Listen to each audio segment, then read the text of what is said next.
Good evening, good people. Welcome, ducklings, to week one, class one of our duckling boot camp. I am Saracen. I've got Luffy DV along with me. Luffy, how you doing, man? Oh, how you doing, Saracen? Wonderful Sunday evening, wonderful time for some FFR. We got some good stuff for you guys tonight. Welcome to week one boot camp, everybody.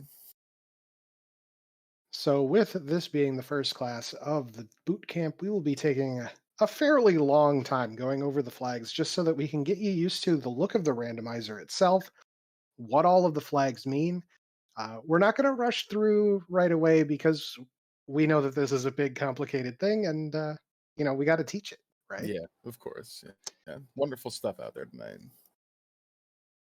Do also want to say thank you to Hate the 13th, who jumped in kind of last minute as we realized, oh hey, we didn't actually set up a restreamer.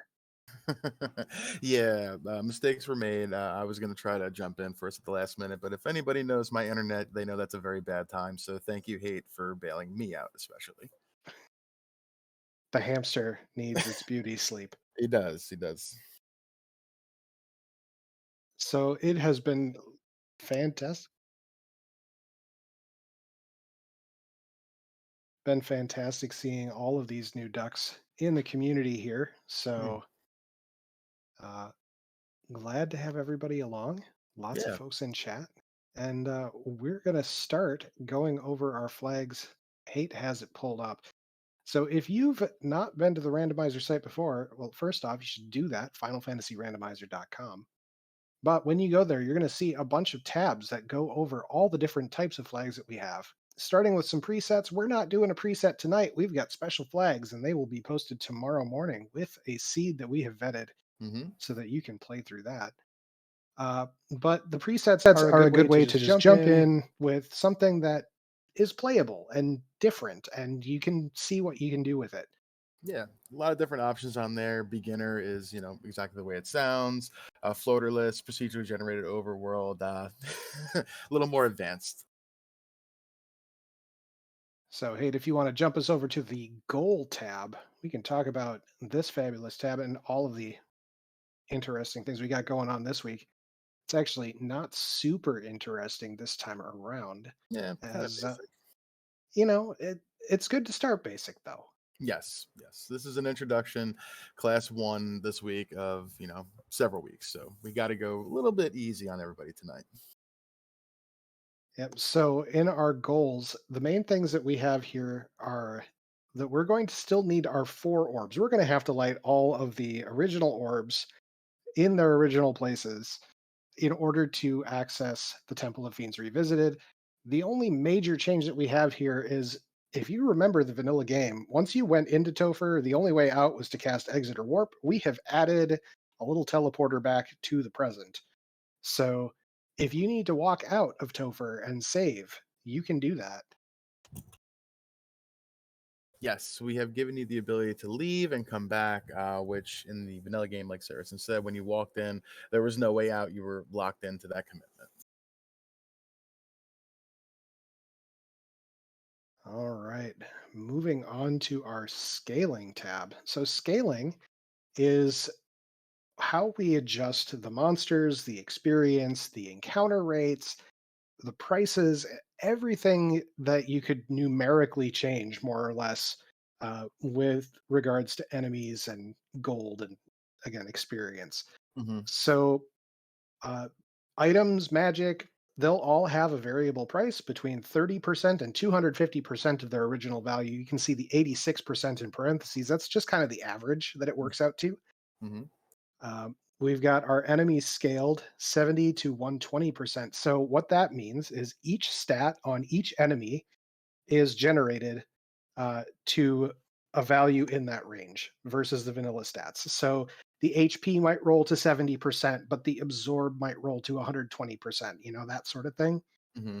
Um, Enemies will be consistent through the seed. So, an Agama will always have Agama stats, Hmm. but that can change what enemies are worth taking and what ones aren't. Hmm. The only thing that we don't really scale, this is kind of important, is MDEF, magic defense, the chance of spells landing. So keep that in mind.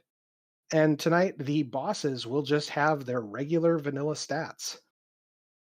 Uh, 100% across the board for the bosses, so you'll know what they have. yeah.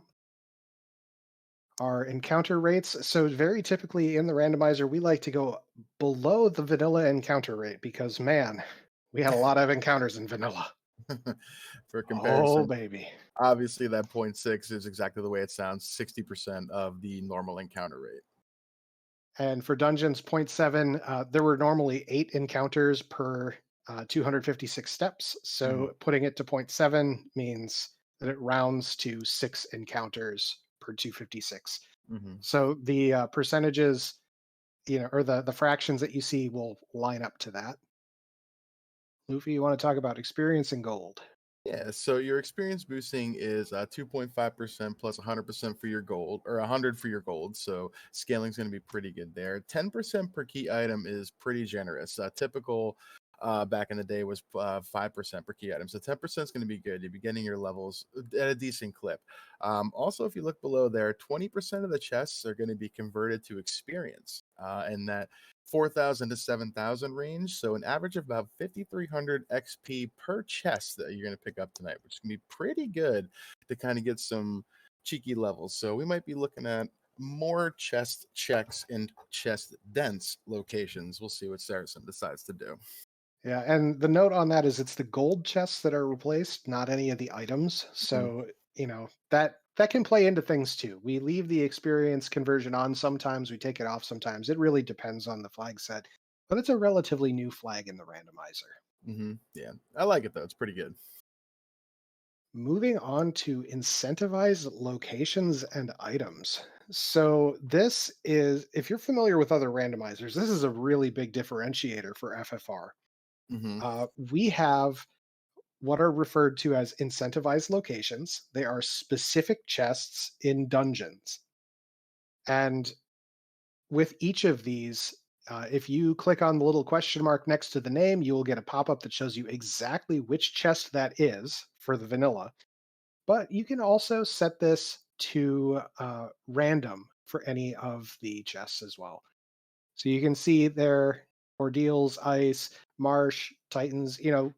We have a bunch of different locations set here. But what the incentive locations and items mean is that you know that there's going to be important stuff at these places. hmm That important stuff is covered a little bit further into this tab as we get over to the items portion, where we see so main progression items are all the things you kind of expect. You've got your crystal, you've got your key, you've got your loot, the progression items within the game. hmm Um, well, main progression and other quests together compose those. We also are going to have our floater, our canoe, our ship, canal, tail. Those are all going to be incentivized as well. And then two equipable items, the Mossmune. So we get a sword, and the ribbon, which is going to protect us from the majority of magic status effects. Uh, Typically, those would be the two incentive items and kind of like a classic flag set like we're running tonight. We'll give you an end game weapon and we'll give you arguably the best piece of gear in the game. So, very helpful to have. Absolutely. We do have a special note here with hint givers in towns. We'll poke at some of those as I run through the seed tonight. hmm But what those will do, sometimes they give you little bummer hints. They're not actually hints, little joke text. Sometimes it's important items that aren't incentivized, hmm but a lot of the times it'll tell you what location has what item, and that can change how you route the seed. Um, it can be kind of really nice and broken in some ways and give you the ability to skip something that your opponent who or your friend who's running it with you, we're not doing opponents and racing stuff tonight, might recheck instead. So it can give you a bit of an advantage. Moving on to game mode and overworld, there's not a whole lot special going on here tonight. We just have early open progression. That does two things. It opens up the mountain pass between Canaria Town and the Dwarf Cave. It used to be the mountains blocked the whole thing. Now there's a little walkway. The other thing it does is it opens up the river system between Provoca and Crescent Lake. Normally, the Provoca side is, ice cave, and the Crescent Lake side is volcano, and there's a mountain range between them. We open up the mountain range with this flag. So you can canoe all the way from Provoca down to Crescent Lake, and from there you can canoe over to Elfland. It's so funny. I've been playing the randomizer for what feels like so long. I'd forgotten that that wasn't part of the vanilla flag set. So it's just such a thing that's part of the game now. It's hilarious. I mean, it's sort of a default for everybody at this Yeah, point. It's yeah. great. It gives you just the slightest ability also to kind of randomize things a little bit better than getting shoot into having to do a certain check. Absolutely. Heading over to our maps and routing. You can see here there's a lot of stuff that we're not going to be utilizing tonight, Mhm. but maybe we'll cover some of it later on in the boot camp. Yeah. Typical things over if you look at the towns are some quality of life. I had Gaia Shortcut, Gaia Item Shop, Lefinish Hospitality, and Lefane Superstore. Also become part of kind of that just default flag set that's just really, really, really nice to play with. So let's talk about those a little bit in depth. So the Gaia shortcut, normally Gaia is sort of horseshoe shaped. Hmm. You walk in, you're on the bottom right corner. You have to head all the way to the left, all the way up, and all the way to the right to get over to where the fairies fountain is, or the pond, where Hmm. you open the bottle. And instead, we just sort of cut through the woods, and that's pretty cool. Um, Also, because of that, the item shop was at that center point of the horseshoe, halfway up the left side. We moved that over next to the woods here. So Yeah.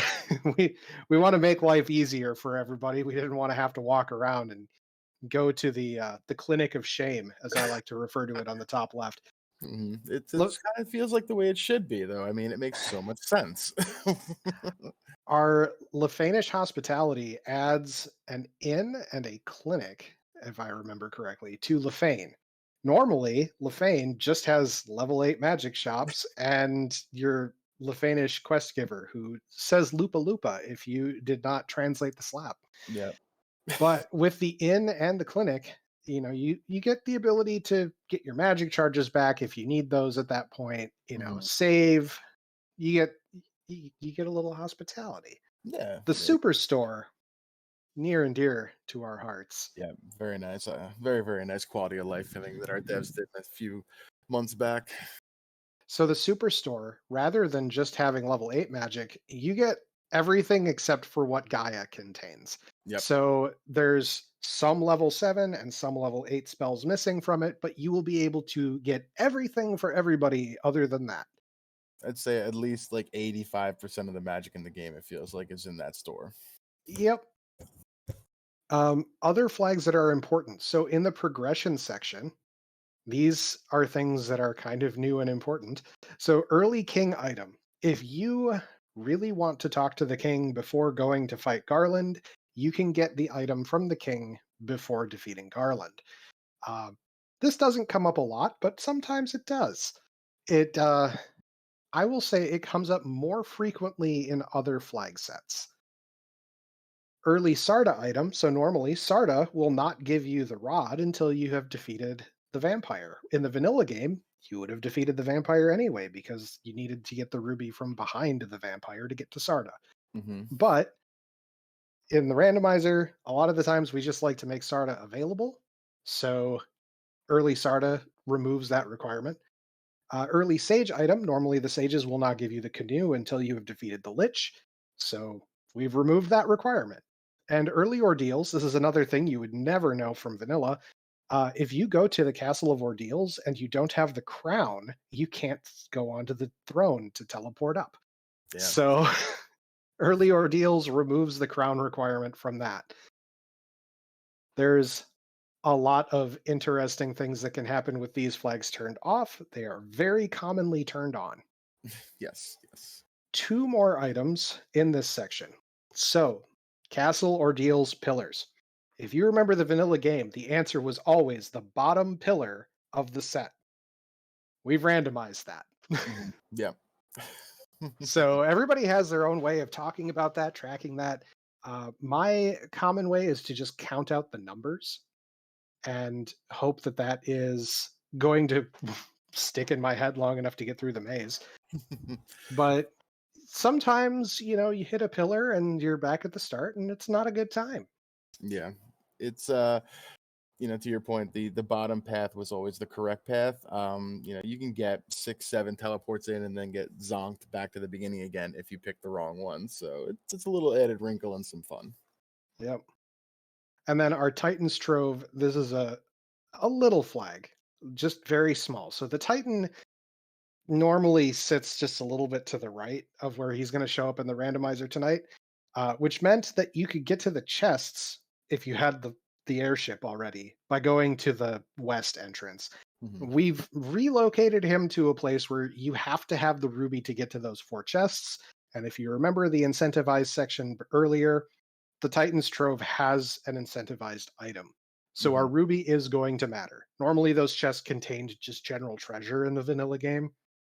It can be a lot more interesting in the randomizer. Yep. So let's talk about treasures and freebies. Mhm. Luffy, you want to kick us off here?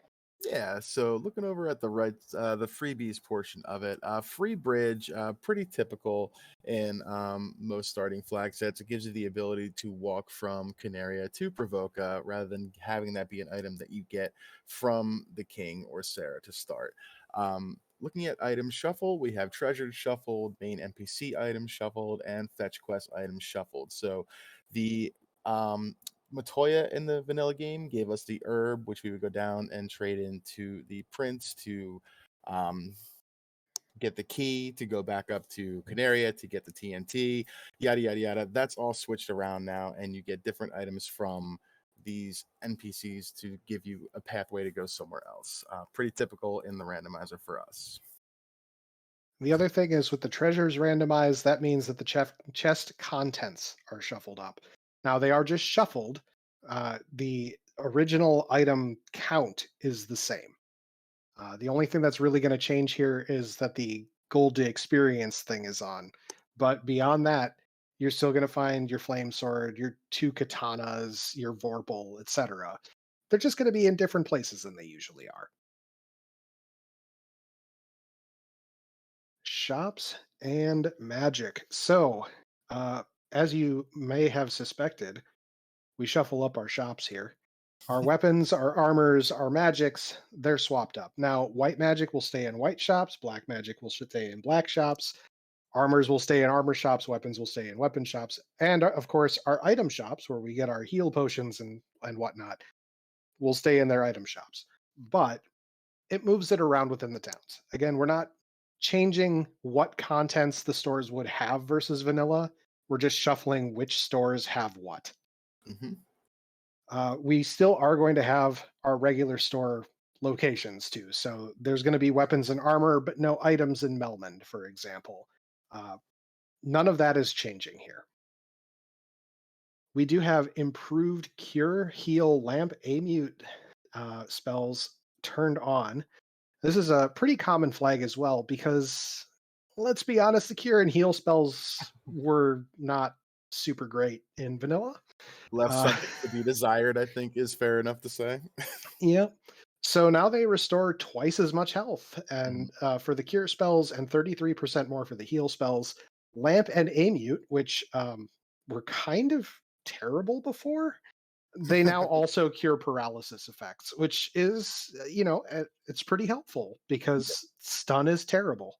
Yeah, yeah, exactly. We've also made the big change here that you can use softs, life, and life 2 in battle. Mhm. Normally, if a character died or got turned to stone, you had to wait until you finished that combat, whether it was run away or defeat the monsters or whatever, uh, in order to fix those problems. This, I will say, dramatically increases the viability of our white mage Yeah, because agreed. suddenly, these things matter. Mhm.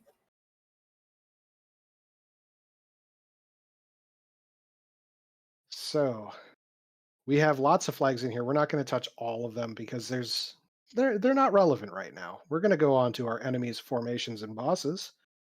Luffy, you want to take us through here? Yeah, so looking up at the formations, we have shuffle rarity.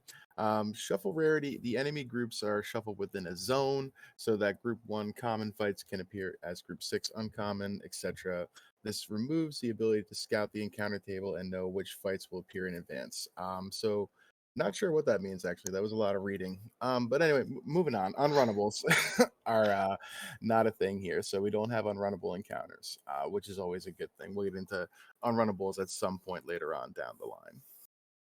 I'll quick go over what that Yeah. shuffle rarity I actually confused means. myself, please. Thank you. All right. So you may recall from the vanilla game that Warbeck basically never showed up, but now he can show up very frequently uh, because by moving within our groups, right? So you've got groups 1 through 8 of encounters within a given zone. You change a group in that zone with another group, basically. So group 8 used to be very uncommon. It could be group 1 and be very common all of a sudden.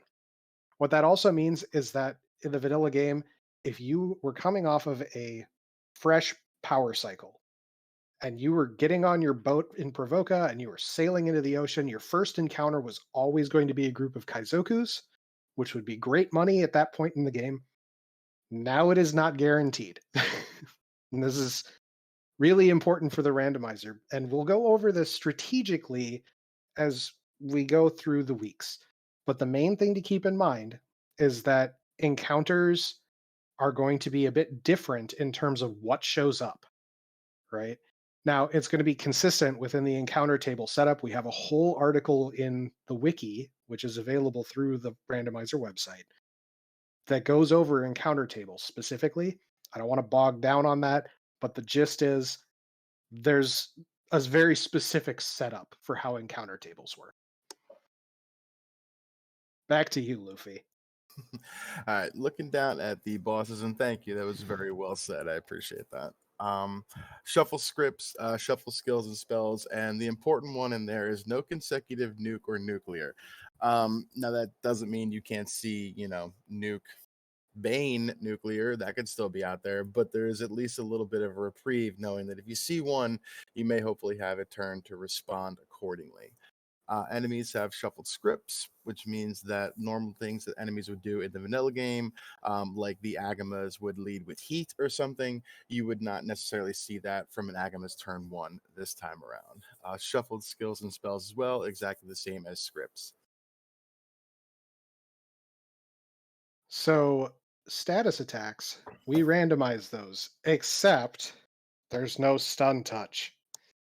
If you remember playing vanilla and you found Geists and were terrified because stun touch, that's just not there anymore. We took that out. Hmm. Now, they could have mute touch, they could have stone touch, something else could have these horrible things. But uh, the status attacks are moved around within the enemies. This includes bosses, though. So sometimes you will have the very interesting situation of like a stone touch chaos, and you're like, wait, what? And yeah, it's pretty great. Yep. Yep. Pretty great.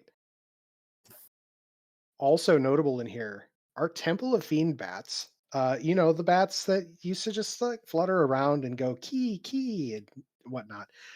They now tell us a little bit about our Temple of Fiends revisited fiends, as we will get information vaguely about uh, how tough they are, how strong they are, what spells or skills they might have.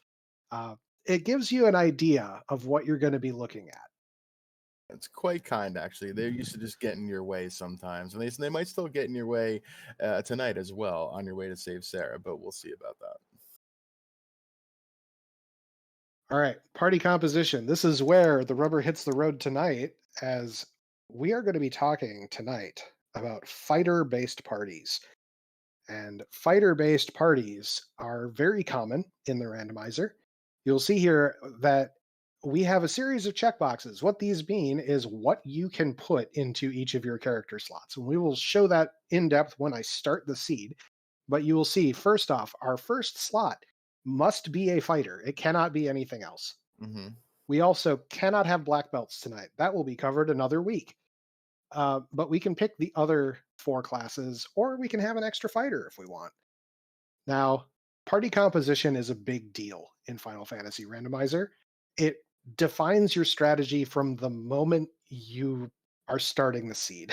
And a lot of the times, it's a differentiator in terms of who's going to be a winner in a race or how well you're going to do in the course of a seed, what sort of struggles you're going to be looking at, and what your strategy is as you go through. Hmm. We'll talk in depth throughout the night about the fighter and how it works. But the main things to keep in mind is that the fighter is the best generalist of the melee carries. Hmm. We define our melee carries as the fighter, the black belt, and the thief. The fighter has a huge array of weapons and armor it can use. It hits very hard. It's very good at taking damage. It gets good hit points. It gets a little bit of white magic, which we'll also get into if we promote and are able to take advantage of that. Um, but we'll get into party comp a little bit later as well. Again, once we start up the seed, we'll talk about that more. But the main thing is we're going to be doing fighters this week. The best introduction to this game, like Saracen said, is just learning how to use the fighter first. They're the most common melee carry. They have the greatest array and of items available to them, and a little bit of magic, like you said. It's really beneficial early on in your Final Fantasy randomizer career to learn how to use them as a melee carry. So it's a really good idea tonight to start with that. All right, moving on to classes. This is another big area. So we have a couple of things turned on that they're kind of common anymore in terms of the the thief, the ninja. They're kind of considered like the offensive weapon user, right? Like they're a little bit more fragile, a little bit more glass cannon, but they're very good with weapons, and we've doubled their hit growth versus the vanilla game to emulate that. Because in the vanilla game, the thief was trash. Putting it kindly, I believe so. Yeah. So we've added some things to the thief to make them better. The start is the hit growth. We've also got a starting agility that starts higher, which is great. Raise the hit cap percent. This is important because we could get extra hits with our weapon users and our black belts if we have a higher hit percent cap. We're going to get into a little bit of that, but we're going to simplify it as far as we're concerned for the randomizer. There's people who are really big into the numbers. We're gonna start easy here. Hmm. Also important, we have improved harm for white mages. So the white mage, before this flag existed, just sort of sat on its iPhone during combat. And so improved harm for white mages, what it does is you'll do the lower range of damage against anything with a harm spell. So normally harm 4 does the same amount of damage as fade, but only against undead. Well, now it's going to do the half damage version of fade against everything. And that's really good. It still hurts undead at the full values, assuming you critical on your MDEF check. But this really dramatically increased the viability of white mages in terms of their actual combat potential. Out of combat, they're still great. Healing is really nice out of combat, but improved harm, very good. Yeah. No lock picking. We're going to get to lock picking at another date. Hmm. Um, but we have the ability to skip the key with thieves sometimes, just not tonight. Yeah, the flag for the white mage there really kind of changed the meta for a lot of party compositions over the last 6 months or so, along with the thief, better agility, and just the well-roundedness improvements of the thief in general. Really kind of shifted the play set of some players. Uh, Getting into our next session, class blursing. All right, so who likes to have randomized bonuses to your classes? I do. I love having extra stuff. Me too. This week, we are going to have one bonus for each class. Each class will have something different. I'll show you how you can see this at the character select screen in just a few minutes. But everybody will start with one bonus, and we're not going to have a malice, which is a penalty. for anybody, but we'll introduce those again at a later date. Hmm. Among the bonuses, there is the chance that people will just have some spells available in their level 8 slots. And sometimes that means you can't get level 8 magic, which is really funny. Yeah. Nothing else is turned on here that really matters. Everybody's at their normal experience. We've got our normal max level. We're good to go there. Hmm. Equipment and items. Luffy, can you tell our intrepid ducks about equipment blessings? Okay, so looking at the equipment blurring section here, you see -3 to +5. So essentially, what that means is your weapons and your armor will have added values to them or negative values depending on what the seed decides to roll.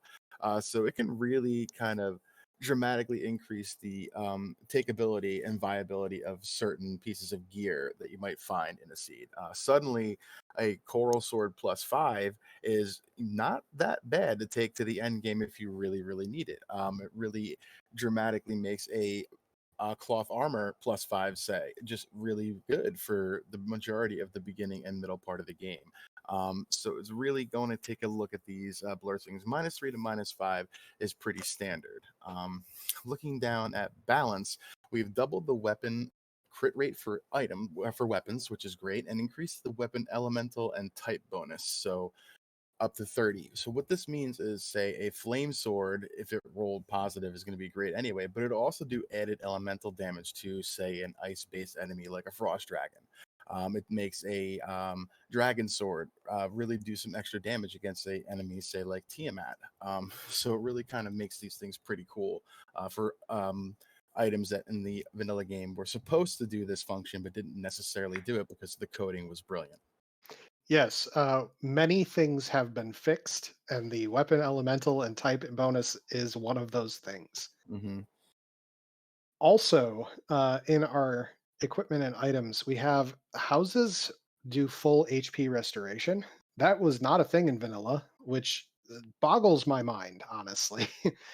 You used to only get a certain amount of hit points back when you used a house. Now you get all your magic and all your health back, and it's great. Hmm. Yeah, when this flag is turned off in, like, say an iron goal or crazier flag race, it always like gives me pause when I see houses not giving me full health, and I'm like really confused because I'm so used to playing with this flag checked on. Hmm. We also have a special flag on here called Guaranteed Defense Item. Now, what this means is normally the power staff, also referred to as the 1, 2, 3, 4, 5 staff because of how much it sold for. Normally, that was just a stick that your black mage could swing. Now, if you use it as an item in battle, it casts Ruse, and Ruse is a very important defensive layer as it gives you 2 stacks of evasion. 6 stacks of evasion is basically unhittable. Yeah, So pretty great. It's an extra item that does that because the defense sword also exists. So there's 2 ways to get this for everybody forever. yeah, and you can pretty easily find that, more often than you would think, which is quite nice. It adds a definite layer of defense and survivability to the late game. All right, game adjustments.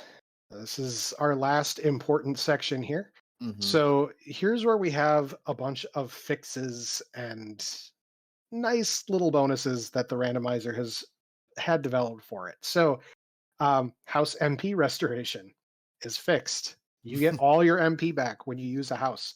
Before, it only restored after the game was saved. So if you don't save, it still gives you the MP back. Um, Weapon stats are corrected. The run chance is corrected to actually use luck instead of being really terrible. Yeah, A bunch of spells actually work now, like Temper, Exfer. you yeah. know, A uh, spell like Lock will also now hit instead of making the enemy more evasive when it's supposed to make them less evasive. So, good things to the game. enemy status attacks are fixed, which, um, yeah, that's that's a good thing too, because it used to be that even if the attack missed, it still had a chance to land the status. Now it doesn't. So if you're very evasive, you get rid of that problem. We don't really care about the black belt fix because we don't have a black belt available or a master.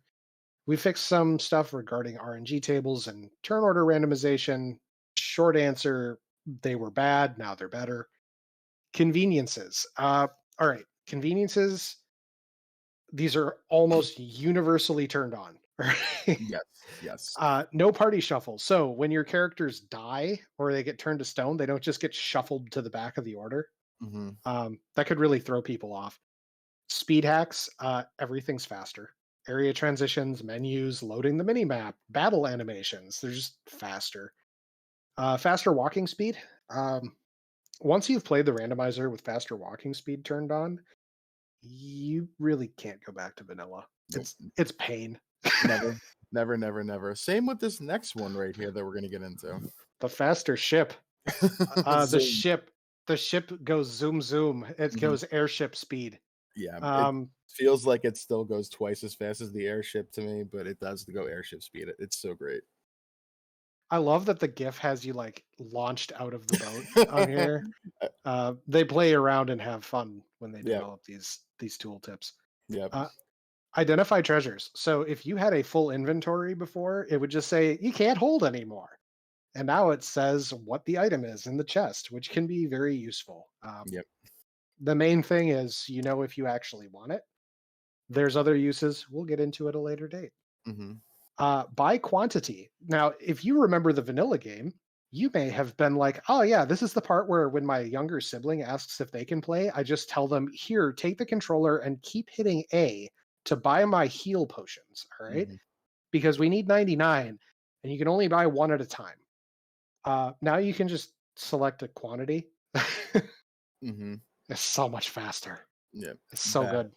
back when I first joined the community, it was revolutionized to have this go to buy 10 at a time, and now the buy quantity is just it adds that little bit of extra to it that is just, really easy and become part of the everyday, conveniences, like they're so called in this grouping. The next flag, we're not actually going to have be an issue because we don't have any unrunnables. But if an encounter was unrunnable, it would show wait instead of run. The Mhm. main thing here is that you then know just right off the bat that you can't run from that encounter. Mhm. Um, it's also just good to be able to know when you can have your characters waste actions that way because it's faster than trying to menu to something else. Critical hit count, you just get to know what how many crits you had. Battle magic menu wraparound. Do you remember having to go 7 down to get to your level 8 magic and get to nuke? Not anymore. You can just hit up once and it'll go from level 1 to level 8. It's fantastic. Um, NPC guillotine. Luffy, please go ahead. Okay, so this is another one of those flags that, like, when you first started playing this game a few years ago, if you got stuck in the hallway right here with the bats in Earth Cave, you just kind of have to sit there and wait for them to kind of run their course. I mean, sometimes races were decided by the fates of the bats depending on what they wanted to do. This flag is amazing. You talk to the bat, it'll go kiki, and then it'll just disappear and evaporate into the ether, and you can continue on your merry way down the dungeon path. Really convenient, super great. There's an exception to the NPC guillotine that's worth noting. Mhm. If the NPC has two different dialogues, you cannot guillotine them. Yes. This means that a lot of the NPCs in Provoca will not be guillotinable. Mhm. Um, so there's a bunch of people that you can't get rid of, but even the people in towns you can get rid of if they're blocking your way a lot of the time. Yeah, specifically in Provoca, we're talking about the Mohawk pirate in front of the inn and the linebacker that just always gets in your way as you walk into town sometimes. Yep. Auto sort inventory. You may remember the loot always being at the top of your inventory in the vanilla game. Now it's the heal potion. That's pretty great, right? You don't Mhm. have to menu down to your heals and your pures and your softs. I remember buying just the right amount of houses or cabins to be able to get my menu to be the correct way before this was implemented. It's one of those great quality of life flags that have come along. Shop information. This is fantastic. So if you are in a shop and you don't know what things do, which is really common in the randomizer because, like in the vanilla game, you're like, oh, I went to a new town that's further along. It's got to be better, right? Well, with the items shuffled around, a little bit harder to do that. But now, if you're just highlighting an item, you've got the cursor on it, and you hit the select button, you see the stats. You can also do that for spells. So, like, it's wonderful. It's the best thing. This also applies to chests. When you open a chest, it will show you the stats of the items. This can be really big because it gives you a quick view at something and it can tell you if it's worth picking up. All incentive chests have fanfare. So this is important because sometimes, like, you have a ribbon incentivized, like you will for this week's flags, and you don't know if it's one of the non-incentivized ribbons. There's 3 ribbons in the game. There's 2 of them that normally are not incentivized here. Did you get one of those or did you get the incentivized one? It really matters when you've got chest shuffles for the incentives, you got the random locations, but now you find the incentive ribbon, it's going to play the fanfare. You will know that it was the incentivized one. It can also play for the katana because there are 2 katanas in the game. And our last one, I turn this on all the time. Trance. It's the worst skill in the game. Non-elemental stun. It's gonna hit you all the time. Hmm. Now it has the status element, which means that your ribbons protect from it. Or a rub. Like, so that covers our flags. That was 40 minutes of talking about flags, Luffy. Do we still have people here? Looks like we do. Yeah. Welcome to everybody that's watching us right here. And well, would you look at that? Welcome to Dragon Warrior Randomizer channel, rating with a party of 26. You guys have either the best timing or the greatest timing in the world. We just finished talking about flags. We're about to start playing the game now. All right. So with that, hate, when you are ready to swap over, we'll go over to me running these flags. It's an adventure, people. We're gonna have a good time. So I run with 3 screens. So I have chat open, but like not anywhere that I'm looking. But we'll have our good times here. So here we are on our splash screen. We're going to go in and start looking at our character select. Now, remember what I said about hitting select in item stores so you could see what the bonuses are or what the stats are on those items, what the spells do. You do the same thing right here on the character select screen to see what your bonuses and malices are. So tonight, our fighter is going to have plus 20 hit points, which, is nice. I don't mind having an extra 20 hit points. I don't really like to name people. Some of us have, preferred party member names that we call our players. Saracen does not. Yeah. So tonight, our Black Mage is going to have Temper as a level 8 spell, which means that we're going to start with level 8 slots. Like, we're going to have 2 charges of level 8 magic right from the get go. Hmm. Temper is super important in Final Fantasy Randomizer, particularly when the enemy scaling goes higher. Yep. It is one of the 2 best damage spells in the game for in terms of buffing your melee. So Yep. that's really good to see. It guarantees we have access to 2 charges at a minimum. We're going to look through everybody though. The thief just hurts undead as a bonus. So if you remember our weapon elemental and type bonus of plus 30 damage, yeah, the thief just gets that. It's kind of helpful. Yeah. Not Undead bad. are everywhere. Yeah. I mean, it's fine. We get a light a light axe or something. It can maybe help with that. Our red mage is going to start with 1 MP for every spell level. Now, they don't get a bonus to the level 1 slots. They're still only going to start with 2, but they're going to have 1 MP for everything right out the gate. And that is huge. It it turns some strategies on their head because otherwise with red mages, you have a delayed spell growth You don't get your charges until later than your black or your white mages. So this can make it so you have additional availability of utility spells in particular. Hmm. If you get exit at level 4 as a spell, but you're only a level 5 red mage, normally you wouldn't be able to cast that because you don't get a fourth level slot until level 10. Now you'll just have the slot, and it's great.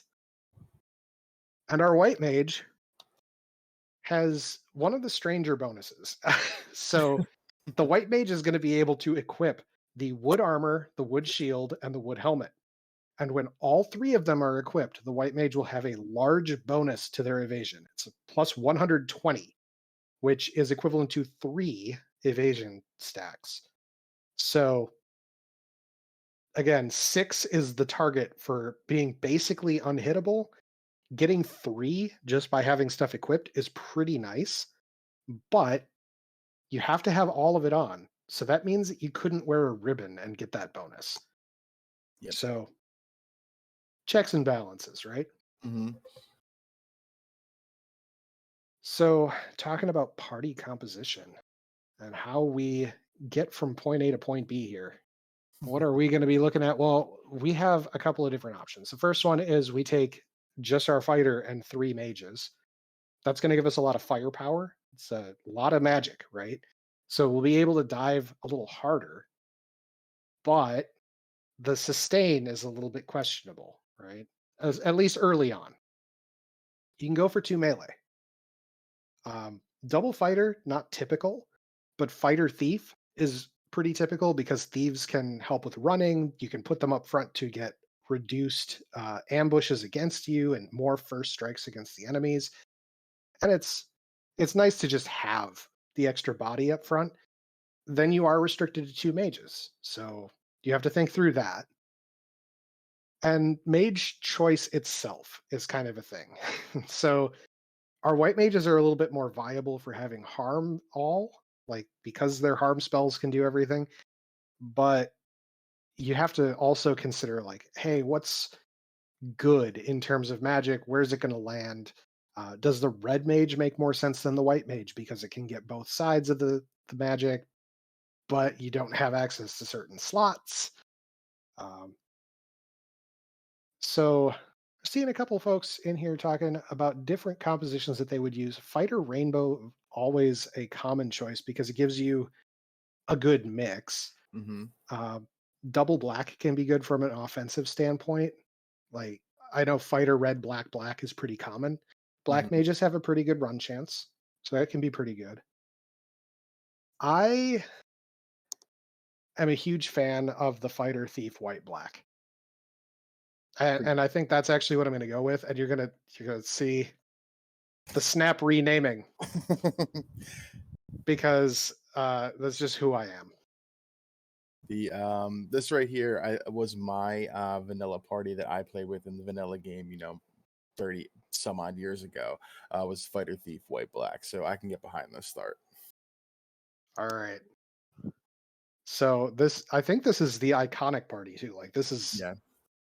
yeah, we're gonna swap our fighter and our thief around when we get started here. But with that, let's get this rolling. Yeah, It's let's go. it's 10 o'clock already. Jeez. All right, and we're off. So real quick there, if you hit select, you're able to switch your characters around. I need to stop running like I'm actually racing.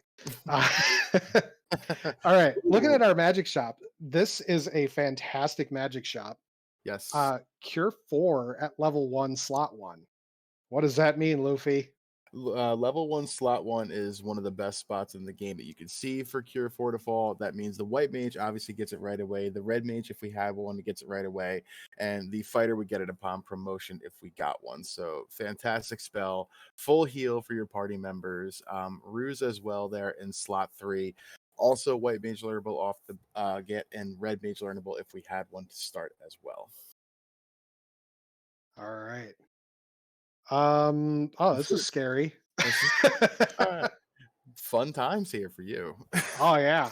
I'm gonna hold off on purchasing anything there. So all that magic sucked. Yeah, that was bad. Ooh. Hmm. So all right.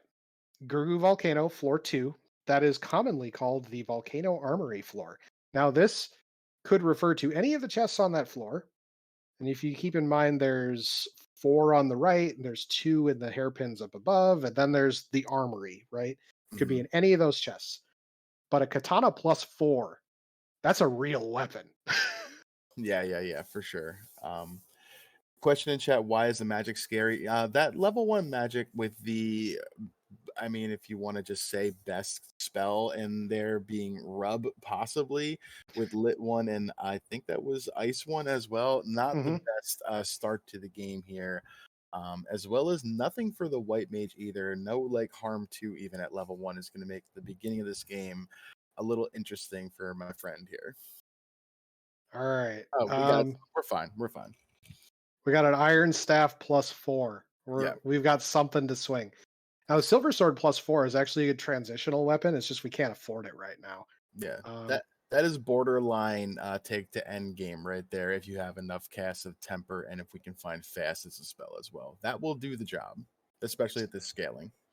so again, if we hit select while highlighting any of our items here, we'll be able to see their stats. We can also see who can equip. So this iron staff could be equipped by a fighter, a ninja, or a black belt.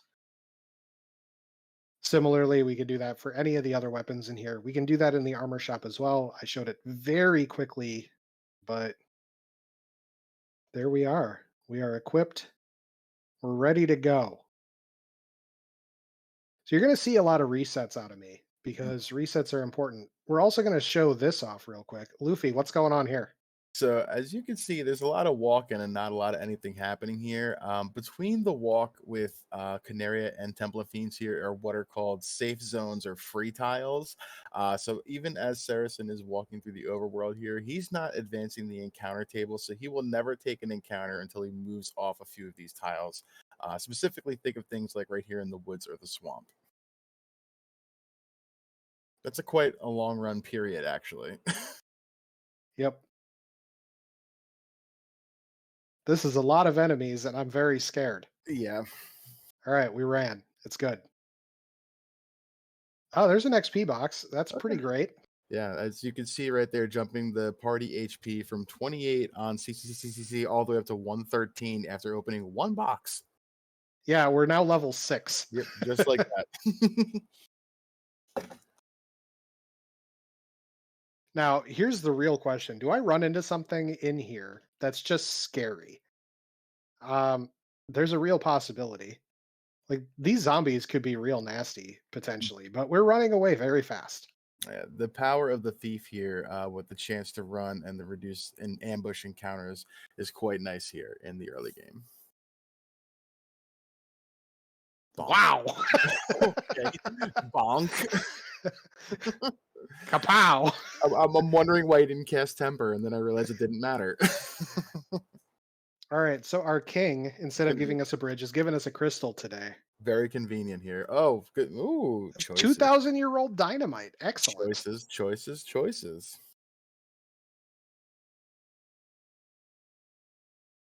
All right, so if you remember your vanilla game, there is the Desert Caravan Merchant. Well, that item can be shuffled into any item shop. It is not here, but it could have been. Cheap houses. Talking a little bit about some things to observe in here. The houses right away, 373 gold is a fantastic price. Typically, you'll see houses in the 1,000 to 1,500 range, sometimes up to like 3,000, depending on your scaling. So having 300 for a house and change is pretty really good. You will always as well find heals, pures, and softs, I believe, in Canaria. Definitely softs and pures for sure. Just softs and pures. Thank you. Just yeah. Basically, give you access to curing a poison spell or a stone spell, so that way you don't have to run around to any shop and randomly hope you can find softs or pures. You will always find them here in Canaria. So I'm not super thrilled about the cabin prices here, and the Yeah, heals are actually more expensive than vanilla, if I'm remembering right. yeah, I believe they are. You can see them as low as like 1 or 2 gold in some instances. So 37 for a single heal pot is expensive. So one thing to note here is you can see as soon as I save, I'm hitting the reset button pretty frequently. The reason for that is I just don't want to listen to the jingle. It's slow, and When you reset after saving, it's going to take you to the overworld in the nearest possible place to where you saved. Hmm. So when you save in a town, you go to the overworld at the town. Pretty great. So we have a crystal. We're going to turn in a crystal. We're going to get a ship for our trouble. Very nice. Ship will show up at the nearest dock that is in logic in the vanilla game for Ooh. that was an opal bracelet. Yeah, a vanilla one, but that's a free end game piece of armor right there. So you can see how fast it is to just save, reset, get back into the action and walk as Hmm. opposed to listening to that jingle.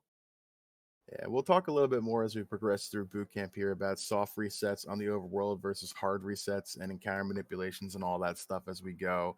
But basically, just as you see Sorensen saving himself a few seconds here of listening to some tunes while doing this.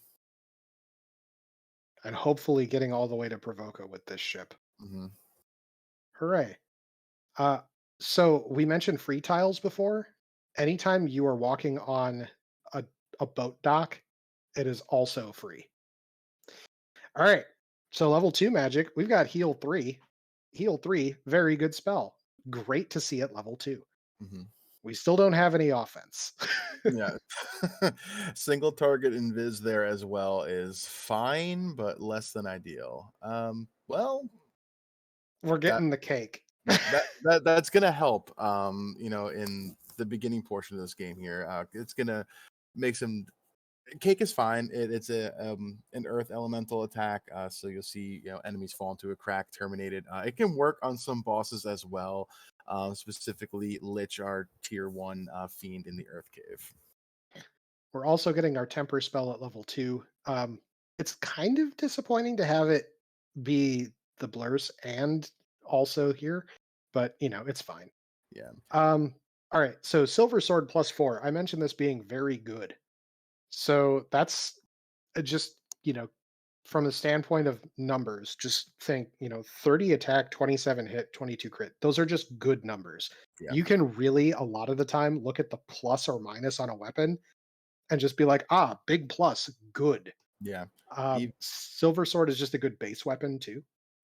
That's saber +5 as well, as you can see there. 35 crit on that is going to be just a fine weapon for our thief to swing, and will make them helpful. Besides doing something like run here.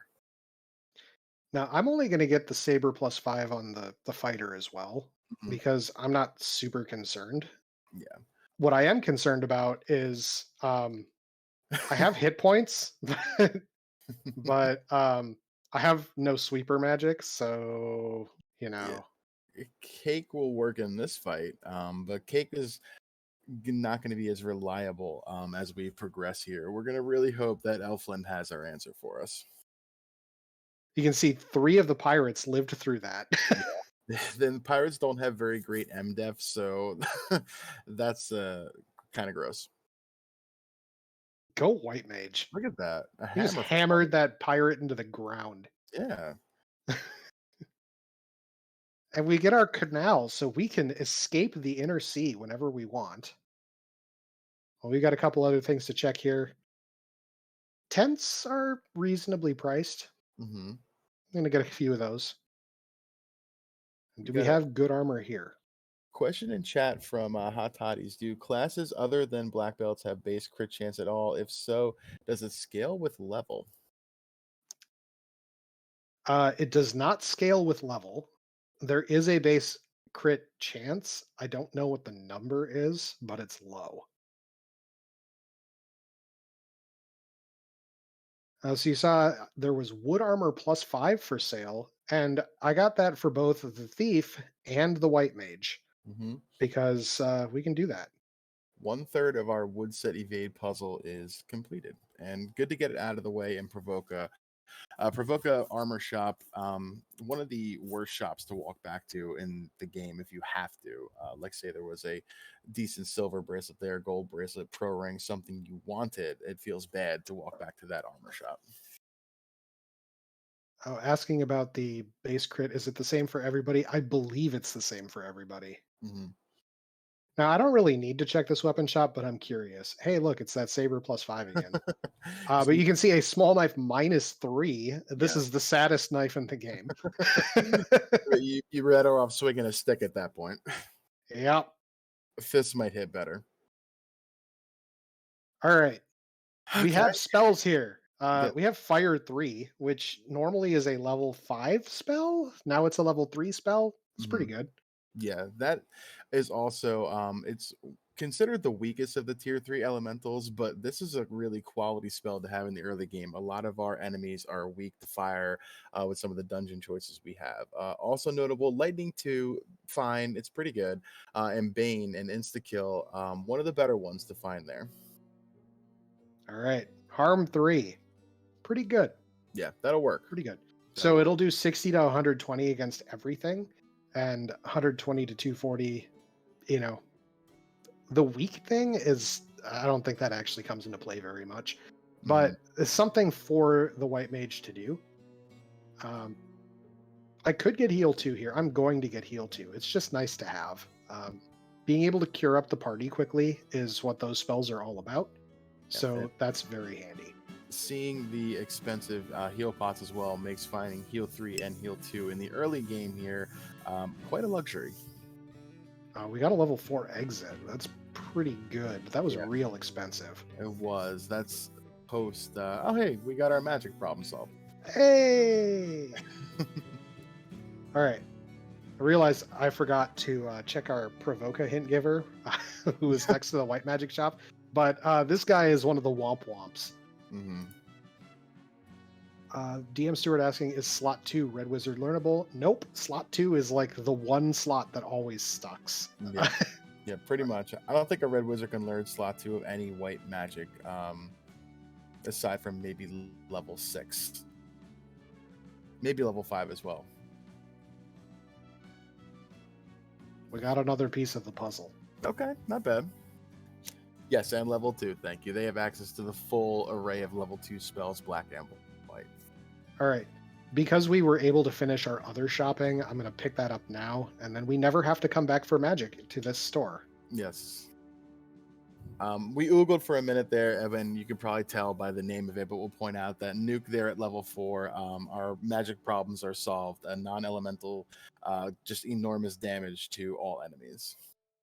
You can see the power of Fire 3 right there. I was only doing that because it's, oh, wow, we get Yeah, another encounter right away. yeah. Hey, there they Um, are. it's nice to have a little bit of incidental experience, sure. But the big thing is I wanted to show off just how effective these spells are at this level, right? Hmm. Like normally you don't get these until Melmond. Yeah. Now we're, level 8, which might give us our level 4 slot. Oh, It, baby, it did. ooh, it does. Exit is a great spell for movement here in the early game. Our next logical course of action here, as you see Saracen going, is the Marsh Cave. It is an incentivized location. There's some, decently spaced together treasures here based off the items we have found as well. We do have that TNT to turn in, but we got to figure that what we need to complete the game, Marsh Cave, will probably be part of that puzzle. All right.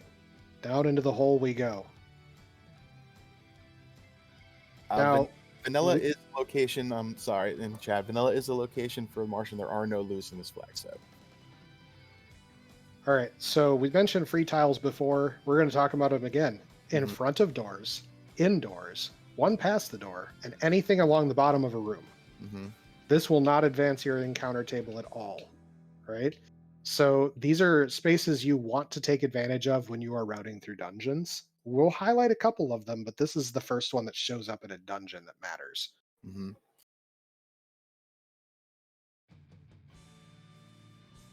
I don't really want to fight these guys. I just want to get my stuff and get out. Yeah, it's not the worst thing in the world to take levels as you're going through a dungeon as you're playing, but with the flag we have turned on with the gain XP and chests, we're already a higher level right now from that one chest in the beginning and that one pirate fight than we would be if we were just playing this game vanilla like and trying to take encounters. So we're fine. We already have level 4 magic. Let's just come here, get our item, and get out. So I'm going to check a couple of chests in here because there are chests along the way. Wizard Stick is kind of a nice thing to find if you are planning to go against carry at a bad level. Gargoyles replacing our wizards here, but a vanilla Wow, crown. Hmm. typical and convenient. Is this even randomized comment coming in right here? Hey, remember that NPC guillotine? Hmm. Goodbye, bat. Bye bye. Farewell. And to point out what Pickles and Beer in chat said, I was going to piggyback on that as well. Wizard Stick as well. Decent money here if we needed to sell it, because we're definitely a little starved for cash here with the expensive spells and shops coming up as we progress. Yeah, and skipping all these fights is really having an impact on the bank account as well. So Mm-hmm. it's okay. We're gonna get something out of Astos, I'm sure. I'm sure we will. And plus, we do still have that TNT to turn in as well. Yep, that's gonna be on the way out. Mm-hmm. This is probably Canal here, we're hoping. That's the Oh, key. yeah, Okay. not bad. So the key is not incentivized in this flag set in terms of like there's not a Canaria Castle item, but it does open up a couple of things. So the first thing that it opens up is the 3 chests that you can see just on the bottom left here, and the spike tiles in front of them. This is danger, but I'm doing it anyway because I want to see what's here. Mm-hmm. These are also. Oh, hey! Would you look at that? All right, so this one in the middle there's a spike tile here, so that's a guaranteed encounter. These zombies, whatever. Now the Mm-hmm. one to the left and right in front of these chests are the same tile. Mages. Do I Okay. have the magic to deal with you right now? Probably. Yeah, this should be fine. Mage is not giving the best experience, but I mean, one fight right here could give a level or two and is worth the few charges of magic that it's going to cost. Yeah. Plus, we'll get some cash out of this. Yep. Level 10, pretty good. Yep.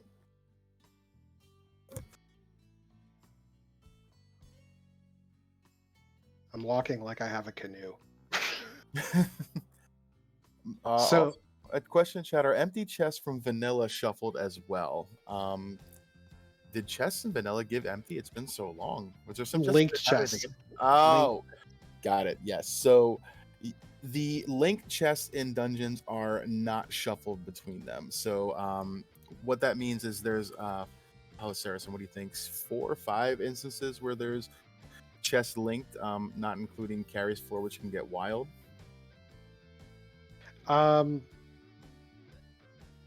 Marsh has several instances. Mm-hmm. Ordeals has 1 instance. Yep. Carrie's floor has a ton. Yep. This Agama floor and the Armory have one as well. So what that means, not to keep on this for too long, is in some dungeons there are treasure chests that on one floor will give you the same item on a separate floor. Those are not shuffled, so you can always trust that the chest that had something on one floor will have that item on a second floor if you wish to open it, depending on your routing. I would like some houses at their 1970s price book. Yeah, this is fantastic. Housing market has not caught up to Corneria. Yeah, so just taking a quick stop here to get those save items, restock on heal potions. Gonna stop over in the Canary incentive room because I like it. It's nice, quick chests, given that I was stopping here anyway. Yeah, this is free checks right here. 6 treasure chests. Not gonna find anything incentivized, but we'd love some cash. Always love some experience. That's another level or 2 right there. Free housing's great, and a little bit of cash. It's fine. Yep. Nothing big. No. And as you see Saracen saving right there as he leaves the town, having enough tents in his inventory and already having saved at a house, no need to go back into Canaria. You can just mash the tent button right outside there in the parking lot. As you get into racing environments, using save items instead of going into towns is a significant time saving. Mm-hmm, mm-hmm. Wow, I just failed to run from a single ogre.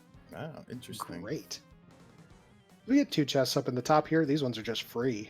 Mm-hmm. Um, this is the Hooray Dwarf. Uh, I'm releasing him from his torment Uh, of bonitis. this that hurts. I can get behind you guys with the bubbles thing, but the Hooray Dwarf, he did nobody wrong. The TNT turns into the herb.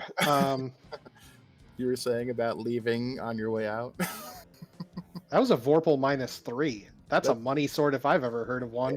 Yeah, that's going one of two places: on the ground, out the Sky Castle, or at someone's pawn shop. Oh, it's the pawn shop for sure. But so Vorpal sword is a very contentious sword in the community. It's good at critting. Not much else. Yep. Not much Um, else. when it's -3, keep in mind whenever you have a plus or a minus on a weapon, that's impacting all of the stats on it. So when it's -3, it goes from being mediocre to real bad. Mm-hmm. So, question or statement in chat from Arax. So, the reason that you see Saracen going to certain places here is this is all just basic routing 101.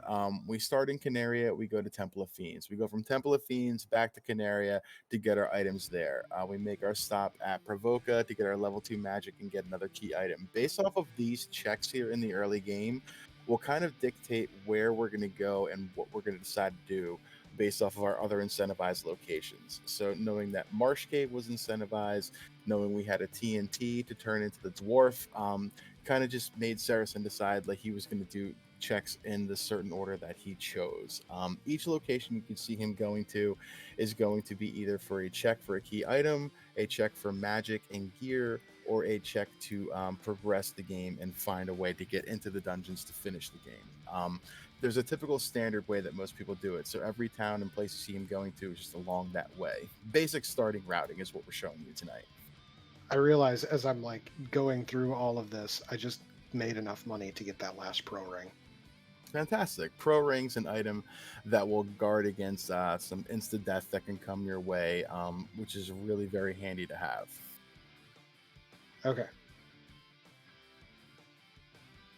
So my route from here, I don't have a whole lot of options available to me right now. I have the herb turn in and I have the sages. Yep. So one of these two locations is going to give us either an item to progress us toward the floater or canoe, because we're running out of places where we can go. Well, it's going to be the sages because that was our incentivized ribbon. +5 too, by the way. Pretty really good. Putting that on the exit caster. Yeah. Right now, the exit caster in Saracen's party, being that white mage, is probably his most essential party member aside from the thief here in the early game. Yes, our fighter will deal damage. Yes, our black mage has nuke and fire 3 to throw spells out at enemies, but that exit cast to get out of a dungeon in one single menu stroke is pretty invaluable at this point. So we want the ribbon on the character that we really don't want to die. All right. So I use a controller. Sometimes that means that I'm really bad at menuing.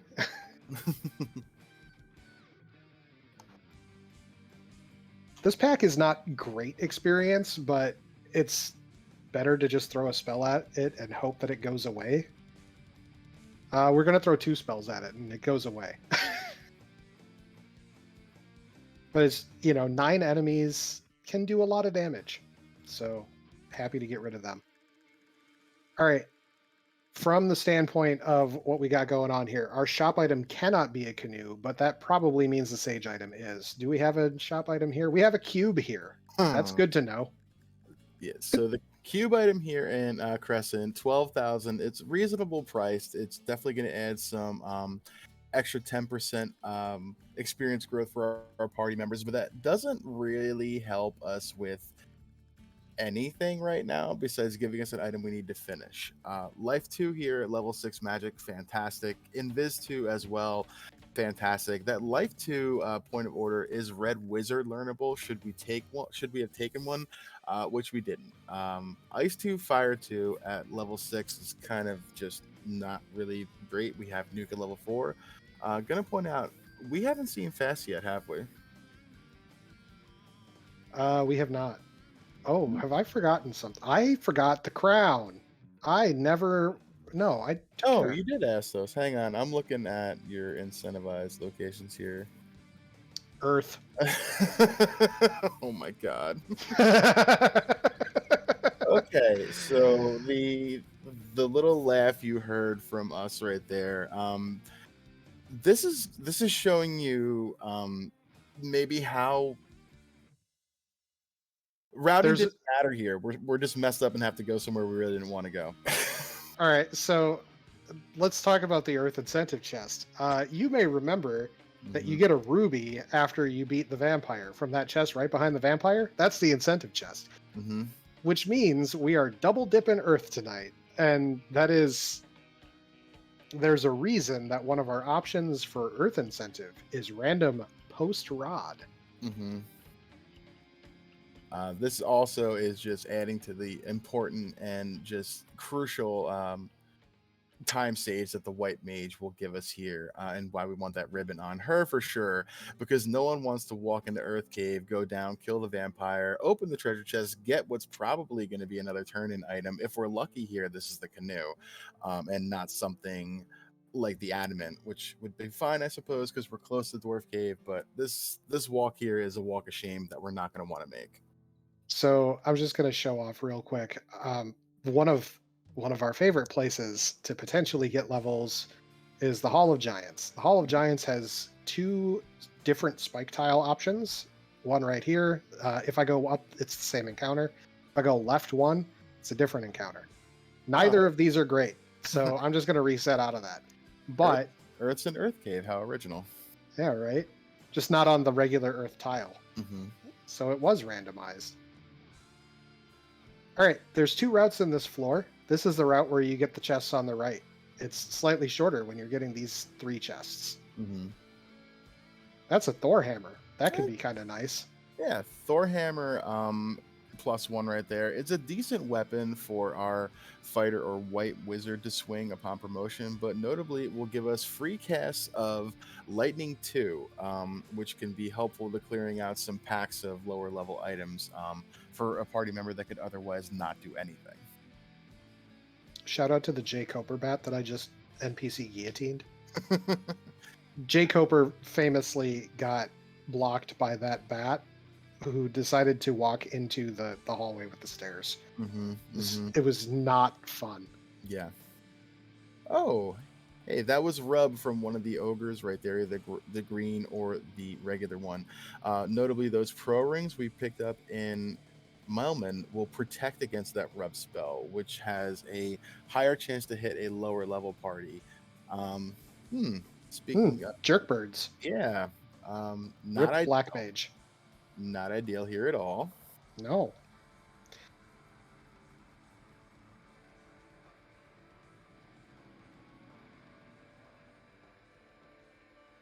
The white mage is mostly fine. I'm gonna check what this tile is and also what uh, that's Huh. that's a whatever. Yeah, that's fine. That tile that you saw Saracen check there is uniquely linked to a couple other spike tiles on the Earth Cave. It's the simplest and easiest one to check on the way down that's not out of the way. All right, goodbye vampire. What does the chest give us today? Of course. Ha! I mean, it's the lesser of terrible checks to do right here, as you see that exit spell just coming into play right there for Saracen. Just I'm not walking out, I'm just warping out. This is fine. We're gonna continue this. All right. So Melmond famously is a town that does not have a clinic, so I Mhm. still don't have a way immediately to revive the black mage. Yeah. Still gonna stop here to get spell charges. Hmm. Because I don't have the canoe yet, I don't get to use the river landing, which is the fastest way to our dwarf cave. I have to go Hmm. back to the dock. So, reminder, your canoe can land at any river. It's very important. Hmm. we'll show off some of the lesser known river system parking jobs you can do as we progress through this boot camp. But just know if you see a dock or a river that connects to the sea in any spot, you can dock at that and sail your canoe out into the river system of that certain continent. All right. Now, quick poll from chat, because I feel like doing that. Yeah, why not? Let's have some interactiveness. Do we want to go to volcano, ice, or ordeals? Hmm. What we mean by that for some of our first time viewers in chat is getting that canoe opens up two checks that are, well, three, like Saracen said, including Volcano, that now have items for us that we can go and get. Volcano has its incentive location, Ice Cave has an incentive location, and Ordeals as well. So, based on what chat says, Saracen's going to make a decision here and decide where to go. It's looking like ordeals is pretty It popular in there. It is. So I like the ordeals play because it's the Deadpool special. Deadpool's famous member of our community, winter tournament champion this year. Also in the chat right now, giving our other good friend of the show, Ale Markin, here the business about calling out Ice Cave. Or Deadpool is an Ordeals first kind of guy for the most part, and he's made this play that you see Saracen going right here, parking in the river system and going to Ordeals, kind of part of a lot of players' 101s when they play. So you may have noticed a funny little zigzag that I did there. We'll explain that on the way out. So one, if you haven't figured it out yet, I have a system for how I get through ordeals. Mm-hmm.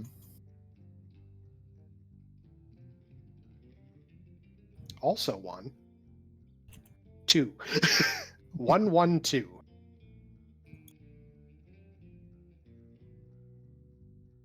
This chest is linked to one upstairs. Mm-hmm. That's important if you have random ordeals incentive on. There is also a spike tile in that room as well that Saracen could have checked if he wanted to. Wow, these gargoyles really like trying to give me the dark status. Yeah, they're a little aggro. It's okay. There we go. Oh wow, we get to skip one of the pillars. Not bad. Nice. So, question in the chat: what does linked mean?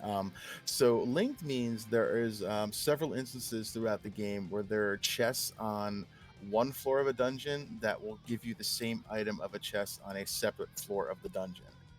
Really good example of this is what you're about to see right here. I believe it's the chest all the way to the bottom right that is linked to the chest in that single room on the way up to the pillar maze. So what we mean by that is the chest that Saracen is about to open right here.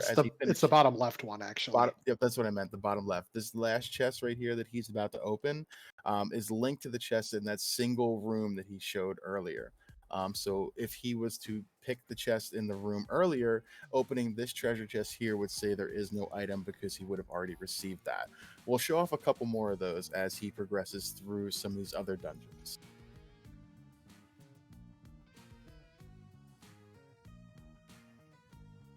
All right, what are we getting here? All right, so quick note: we have a fun percent flag. A fun percent flag does not impact the actual seed. This is the alternative Titan food.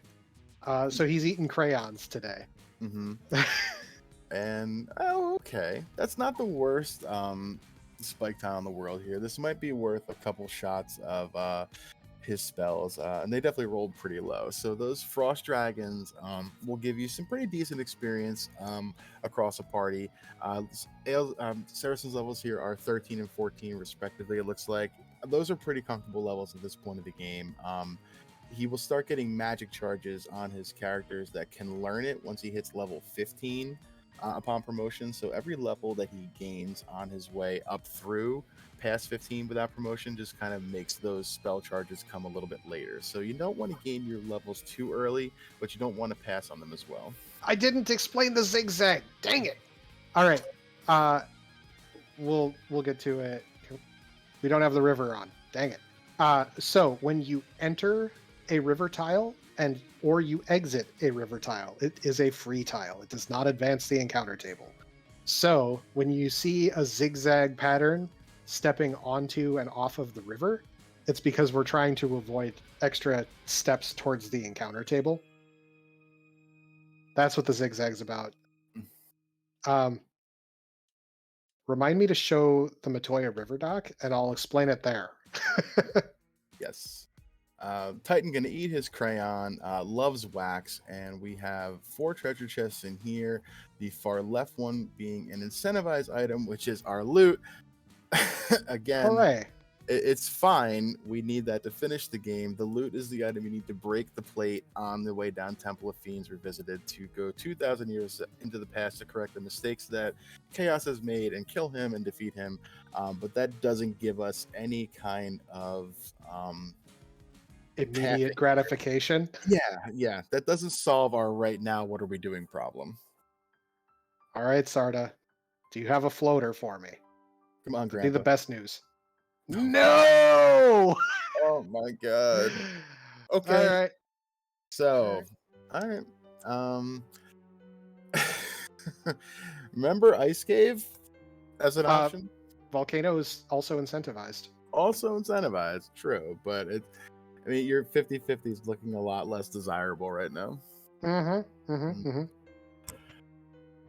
I mean, we tried, chat. Good. So you're getting the full clear tour here.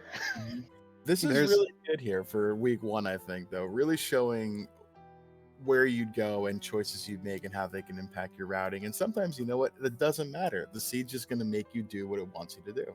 Yep.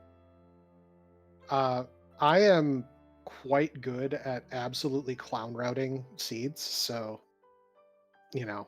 just take that for what you will. Mm-hmm. I'm not even gonna bother running from these. It's just faster to reset. Yeah.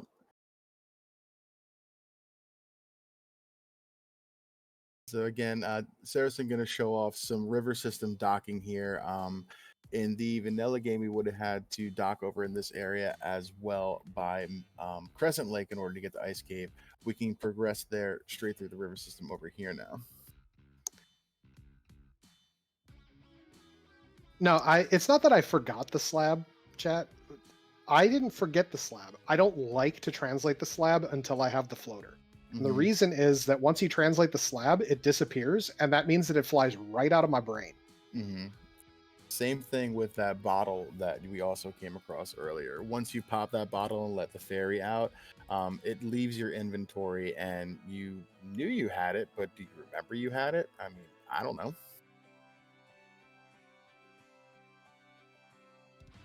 I mean, if the floater's in its vanilla location, I'm in the right place. Honestly, that's kind of ideal right now. With the some of the items that we've come across with the slab and the bottle being what we call in the community floater locked, which means that you have to have the floater in order to turn these items in, really kind of is pigeonholing Saracen into the choice of Ice Cave versus Volcano here. This has to be something we need. Otherwise, we're really running out of things that can be in locations that we need.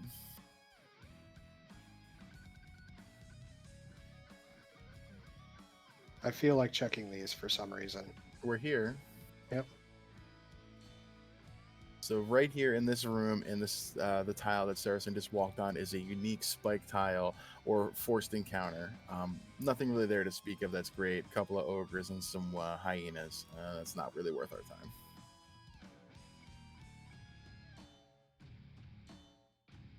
Avoiding the holes, sometimes difficult. Controller is a little bit less accurate than keyboard, which is why a lot of our this right here, favorable. Yeah, a lot of our runners like to use keyboard because of the accuracy of the controls. So slimes, they resist a lot of things but not fire, and then the harm spell is non-elemental as well. So when we have our white mage improved harm, that gives us some options there too. They're a little on the chunky side, somewhere around 200 or so, maybe a little bit more. So this is not the best fight. And as you can see, they really just kind of absorb all physical damage here. So slimes, you see them, you really want to try to take them down with magic. Yeah. I'm not super concerned about getting all the chests here, but I like this 6-pack down here.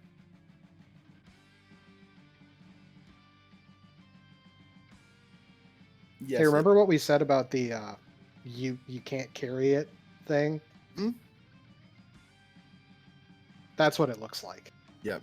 So I don't have enough armor slots to pick up the Silver Gauntlet -3. I don't care about a Silver Gauntlet -3 though. It There were oh, go ahead. No, I was just going to engage in chat here. It Eric's in chat. So, talking about why you're opening other chests as you progress, when there are some in certain locations of the dungeons which have the item that we specifically need. And yes, it is for gear. Like this one right here, we found. You want to So the explain that item? the Power Gauntlet casts Saber when used in combat, which Hmm. is real good. Yeah. Um, Saber is slightly stronger than Temper. As you may recall, we have the bug fixes on that fix that so that it actually works. Hmm. Um, yeah, so that's real good to find. And there's our floater in its vanilla location. That is fantastic. And as you can see, once again, Saracen making use of that exit spell, not having to drop back down and walk out of Ice Cave always feels pretty good. Yep. All right. So it's time to get our skyboat. Yep. So access to floater gives Saracen just the world is his oyster now. We have all the movement items we need with the canoe and the floater. Every location is now open to us on every continent. So boat will now be going bye-bye. And we also have some of those floater locked items like the bottle and the slab to turn in. So we'll be deciding on what kind of routing we're going to do right here as you see him pausing in the middle and showing off that river system non-encounters. Well, that and this is the early open progression connection. Is this right here? This forest area used to actually just be a mountain. Um, so that's the connection between volcano and ice, which also means Provoca and Crescent Lake. Mm-hmm.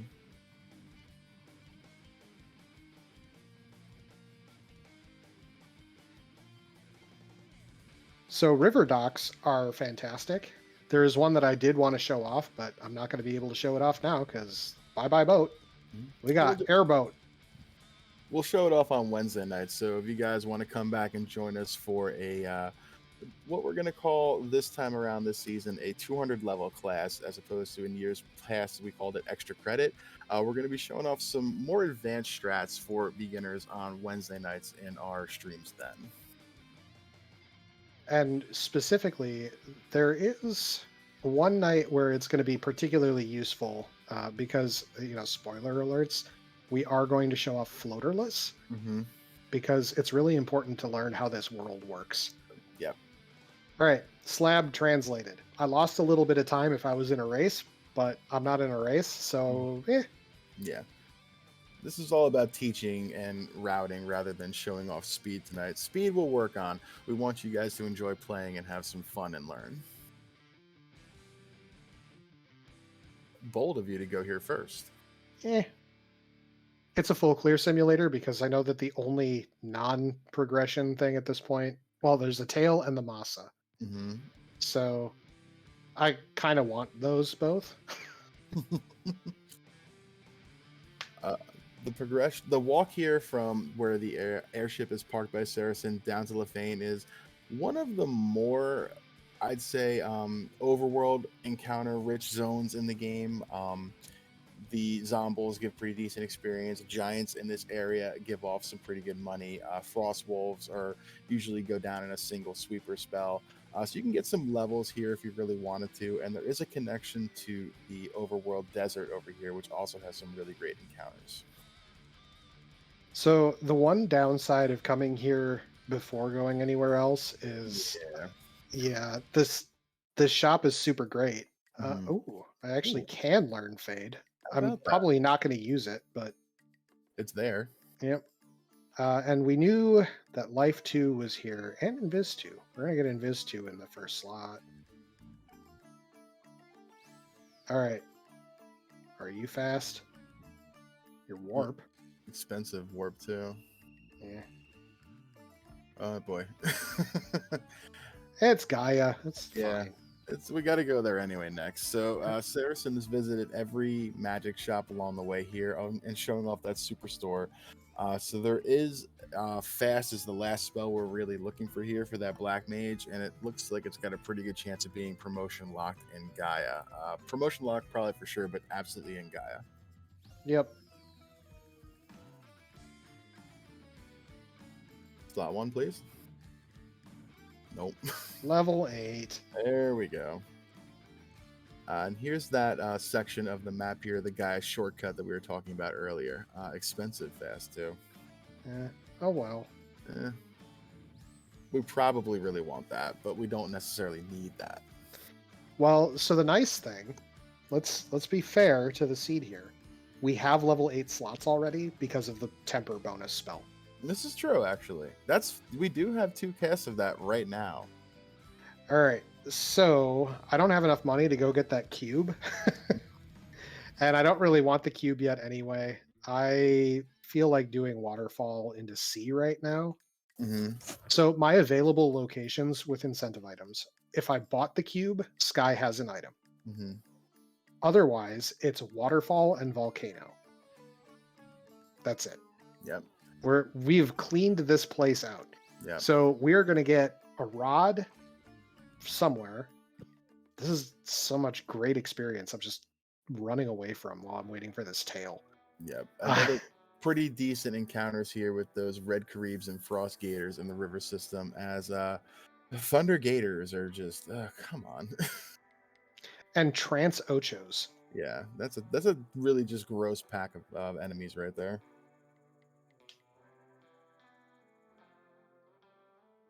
You know it's a really great river system when you stop to heal 5 steps before you were planning to use a house. Yep, for sure. DM Stewart, Go Mode Sea Shrine. Yeah, we do not have Sea Shrine locations incentivized tonight, so we'll be able to Go Mode that. Maybe grab a few checks on the way down, some of those what we call in the community free checks on the way.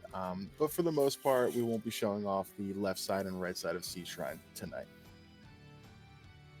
You're here. I'm just gonna take you. It's You pretty- know that the black mage is really great when you have no level 1 spells on it too, and your level 2 is quake and temper. Yep. The temper's good.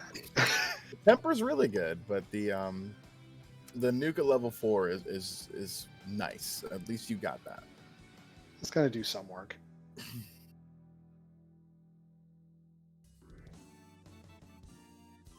Oh, Okay. All right. Well, end game weapon is solved if we don't decide to track down that tail. Yeah, I mean, it's tricky because I want to be able to equip that katana that's going to be in Volcano Armory. Right? Like, it sounds like a really nice sword to have. It was +4. Mm-hmm.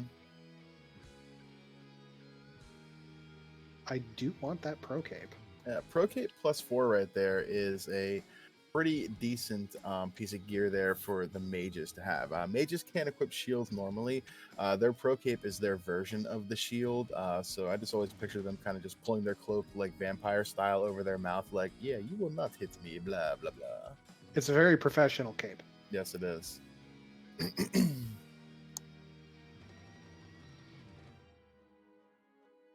All right, we're doing C. We're only doing the important part of C. Yep. So with C not incentivized, we don't really care about the right side at all. Yep. We're just going to run through here as fast as possible and hope that Kraken doesn't punch us out.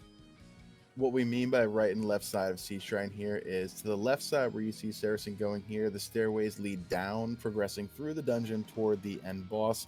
On the right side, the stairs lead up to a couple of different floors with a bunch of treasure chests on it and some mermaids that we will release from this world at some point, just not tonight. Yep. So Masa, pretty good sword. Yeah. All right, important note. This is the Dead Pulse endorsed note. 24 on the fighter is what you need to get your 5th hit with the Masa. Hmm. assuming that it is not a negative roll. Yes. So the Masa is such a strong sword that if it rolls positive, it doesn't gain bonus hit. It actually does some bad things if it did. Hmm. So instead, it's it's got a penalty if you have a minus and no bonus to the hit part, only the hit part if it's plus. Hmm. As you can see, some of these chests that Saracen is taking on the way down are those free checks here. The two in the hallway, maybe the one in the what we call the Sharknado room here on this floor. There's a chest there that will not advance the encounter table if you walk in and open it if you choose to. And as you can see, also taking some levels as we go up to level 19. That Mazmoon makes it a little more palatable if we can't find promotion or try to track down that tail. So who here, until just now, thought that the only way to get across this floor was to go up to that room on the top right? I thought that that was the only way over here for the longest time. Big Eyes, very good enemies to fight. Mhm. It's 51 minutes in. I'm Yeah. tired. We don't need to. The scaling on the bosses here say that we are sad we have thunder lobsters. Life 2 though, it's fine. Rude shellfish tonight. Yep, that's going to be a real interesting situation in the Temple of Fiends Revisited. We shall hope that they are not omnipresent. Hmm. All right, so Kraken, one of our fiends here that we face and that we have to light, guarding the orb here behind them, that we have to light to get Temple of Fiends Revisited. So some options Saracen has here is Nuke, of course, the Mazmoon swings, of course, and seeing Kraken not obliterate that Black Mage in one swing gives me hope. So I want to be fair to the swing that Kraken just had there. That Black Mage has the Procate +4, the Opal bracelet, and a Pro Ring. Like, that was a well-equipped Black Mage. The absorb on that was just calculated through my head up to like 60 or so. I'm like, wow, that's like fighter level. I understand. 51. You're very close. Yeah. I was trying to see, like, I couldn't tell if anything else rolled negative. The pro rings, I think, are -3, so there is that. That was a dumb step to take before saving. Hmm. That could have been disastrous. Yeah, heat, not a very scary spell or skill to see at this point of the game, but if that decided it wanted to be something rude with a just random nuclear, it could have been a really bad time with Saracen having to go back in and light that water orb we just did. All right, we're done with Onrak. How Hmm. great is that? Never have to come back here again. All right, so my thought process here is I'm going to pick up the cube Hmm. while I'm in the Crescent Lake vicinity, and then I'm going to do the volcano because I feel like I have all the tools to do a volcano. Yep. Having already done Sea Shrine pretty comfortably, definitely gives Saracen the confidence to know that Volcano, with its enemies that'll be far less threatening, we think, depending on their skills and scripts, should be a no-brainer as his next course of action.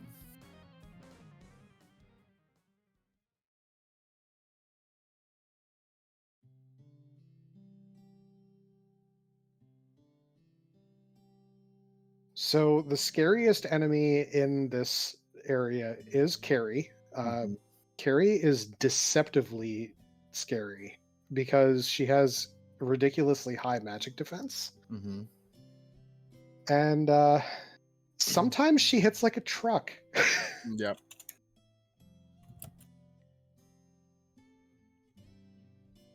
Statement in the chat here. Is it possible the dragons are being lazy tonight? We do not have Bahamut's horde turned on, so the tail will not be sitting there behind Bahamut waiting for us to come pick it up. It is out here somewhere. Location's running thin.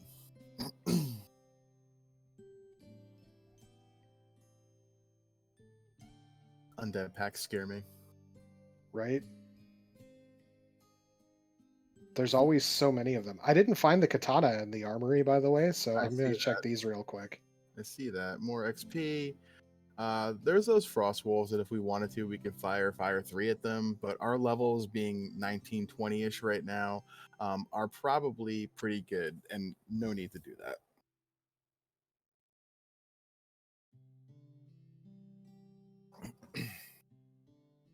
All right, Katana has been saved. Not getting ambushed by a 7-pack of mucks. Hmm. Reset, very good. Yeah.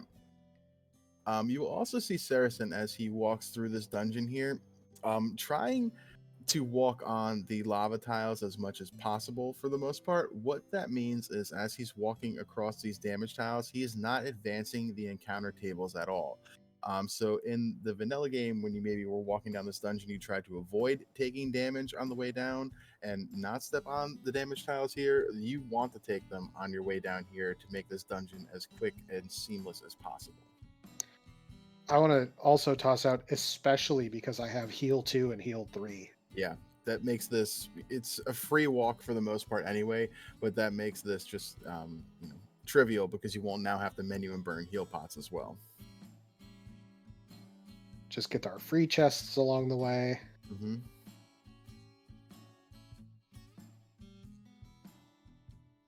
Heal up a little bit before getting hit by a red giant. So, Mm-hmm. we're good there. Here's our incentive chest for Volcano. It's Yeah. terrible. Yeah. We'll show off some of the link chests in this dungeon as well at another point.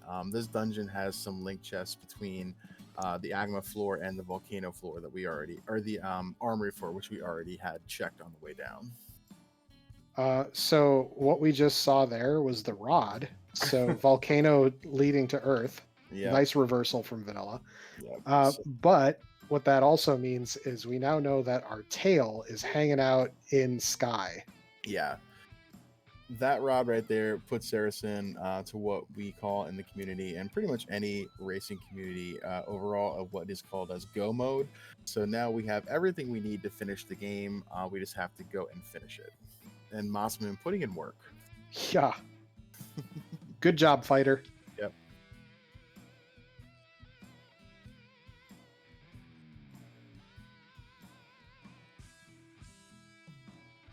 I see. We're going to do this and pick up the tail first? Yep. Yeah, why not? Makes sense. I mean, all things being equal, I would really like to be able to promote. Yeah, I think that that's fair. And yes. So Mirage Tower into Sky.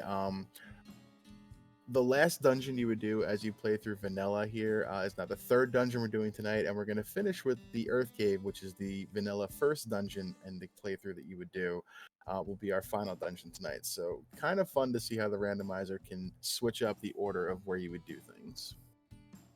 I feel like checking greater than less than, so Yeah. Here I am. This is what's known, like Saracen said, greater than less than room. 10 treasure chests here, very dense location. You can really kind of get lucky with some things you can find in there because of the amount of chests you can find. I was hoping that I would find a second ribbon Mm-hmm. and just be able to say heck it to everything else. Yeah. I don't think I've noticed wall anywhere, so that's probably hanging out No, at a level that we want. I got wall. Oh, okay. Well, then there we go. I think it was level 5. Oh, then you're fine. If you really, really, really want it. DM Stewart asking why I didn't take steak and wings. Didn't feel like it. Yeah. His levels at level 20 here for the scaling we have on the final bosses is pretty really good. If you're going to check any single room of chests on this floor, it's this one because this is the one that has the most. Yep. And another free Procreate +4 right there for the White Mage is going to be pretty handy. Although we're losing slowly that wood evade that we so really wanted for the longest time. I'm actually going to drop the Aegis shield and put that on the thief. Why not? Thieves can equip the Procapes, why not?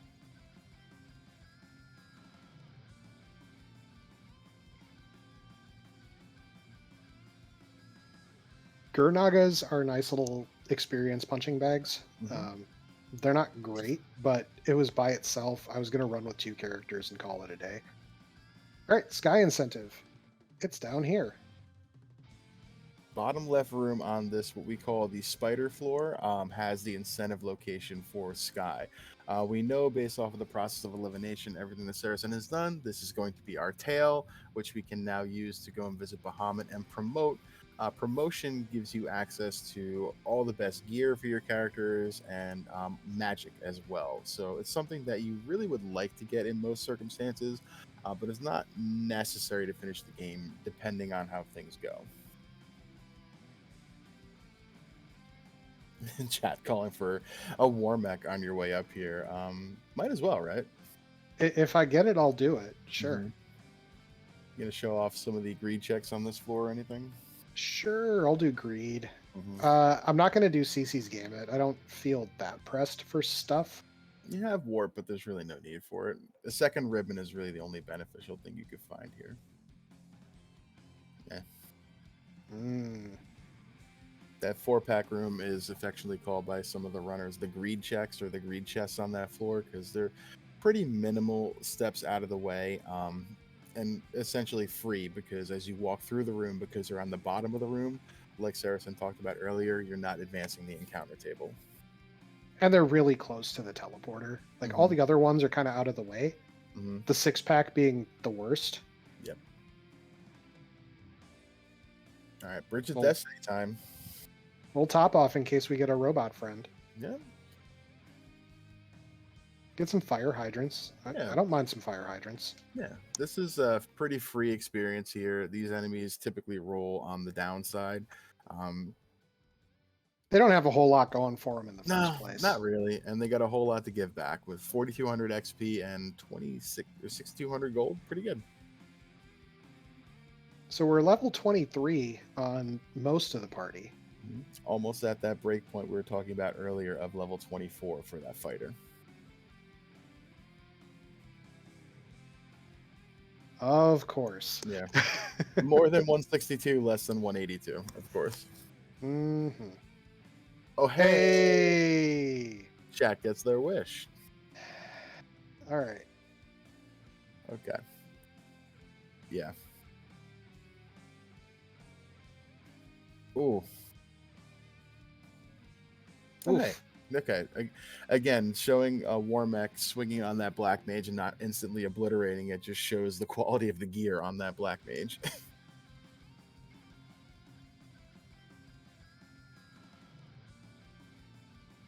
Saracen tempering up, throwing fates out, throwing nukes out, done about 600 or so damage on war mech so far. Yeah. Make sure that fighter stays up. Yeah. Yeah, we'll throw another nuke. Yeah.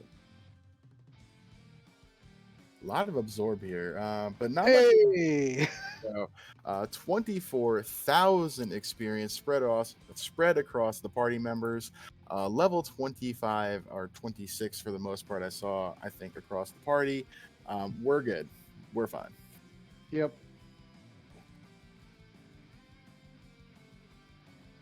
Can we do it, chat?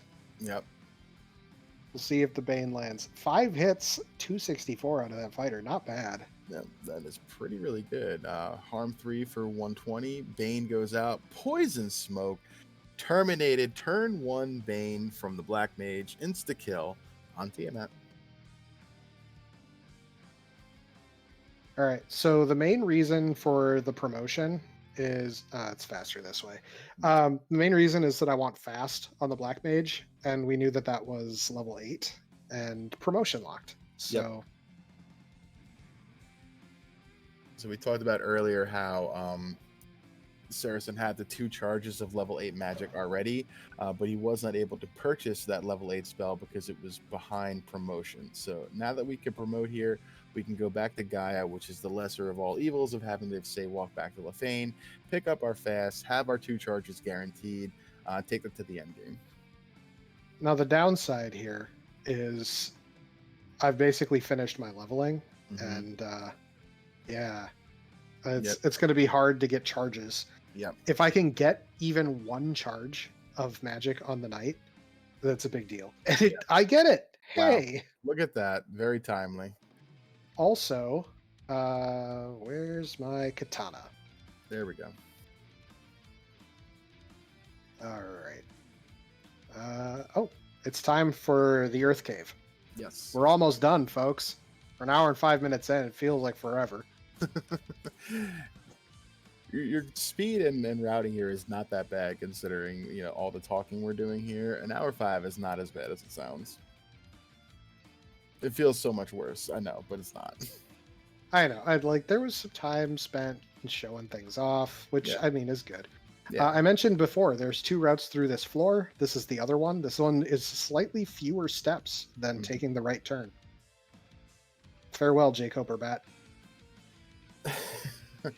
Hate and pickles and beer and chatter reminding you do not forget to buy fast. Oh yeah, that whole thing that I was doing. The whole purpose of this trip. Yep. Whoops.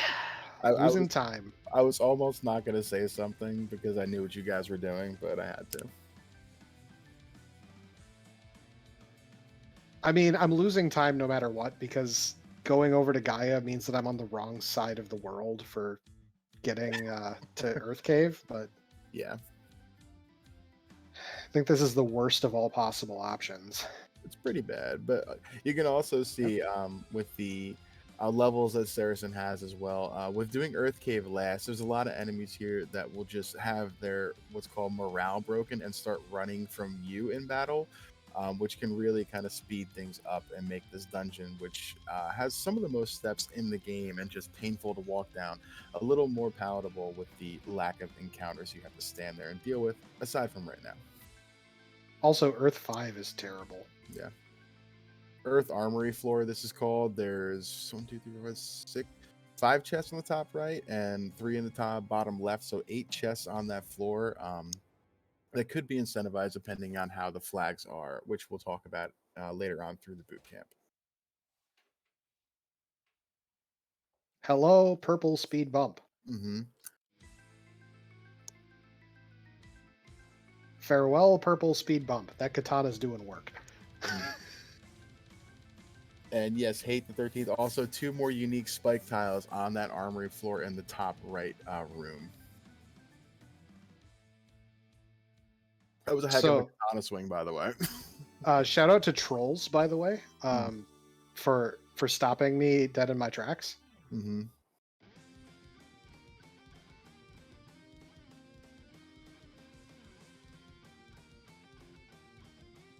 All right, Saracen, purchasing that fast spell. We have our 2 charges of it. Maybe we got a 3rd at some point, which would be absolutely ideal. We got a 4th, dude. Wow. Okay, we're set. Talking Heck yeah. Talking a little bit about fast and why it's so important. So fast will double your character's hits that they swing. So we talked about sword breakpoints earlier. 5 swings on that night with that Moss Moon. With fast will give them 10 swings, which gives them double the chances to crit, which will be double the swings and double the damage, which we're really going to want to lean into here on our way through Temple of Fiends. So we mentioned the hint bats earlier. Kraken has nuke. Yeah. Chaos has Cure 4 and nuke. Oh, good. And somewhat thick armor. Oh, good. You know what? I just realized I forgot the other important thing. Like, hey, yeah, it'd be really nice if I got a charge of Cure 4, huh? Yeah.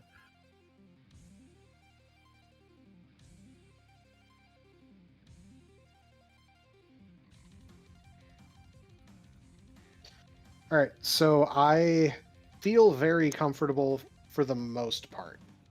What I don't like is I feel a little vulnerable on the ribbon front. Right. The single ribbon on the white mage, while fine to give your party that level of survivability through this dungeon, makes your melee and main damage dealer a little susceptible to an insta-kill spell or something that could be just non-elemental that can really just deal just a death blow to your characters. So having 2 ribbons is that extra added security, 1 for your life caster and 1 for your melee. We're going to validate. Why not? Well, I have more than 100 heal potions now, so that's something. Really hoping that was going to pay off for you. Right? Hey, it's our good friend Jim. the Chimera. Chimeras only can appear in Temple of Fiends Revisited, not anywhere else in the game. Hi. Oh. Um. Hmm. Well,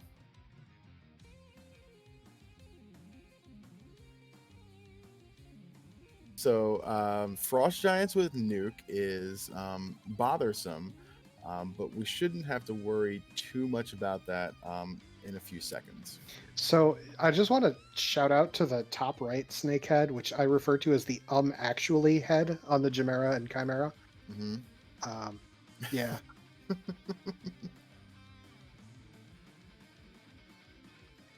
The same sprite, just color coded differently. I love the creativity of the developers of this game 30 years ago, and these chimeras are everywhere.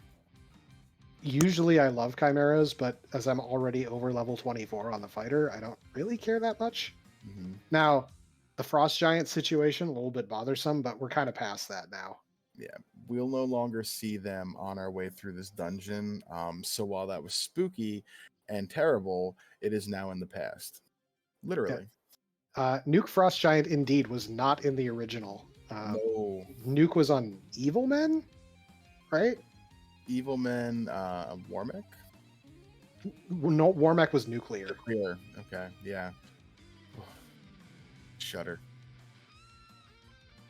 Also, Lich 2 was originally Right. Turn one of one. those Nuke. bad ones. It's okay. Lich 2 is still Lich 2 Mhm. and is going to eat sword and be gone. Yep. 712 damage from that ninja. Wow, that katana +4. You really can see here some comparisons of damage dealing. That fighter was our main melee, and we're teaching fighters tonight as it is. So you know the Masamune on the fighter is a no-brainer. But you can really see the power of that katana +4 outdoing the damage with less hits actually. Or was it more hits? Really doesn't matter. It was a lot of hits.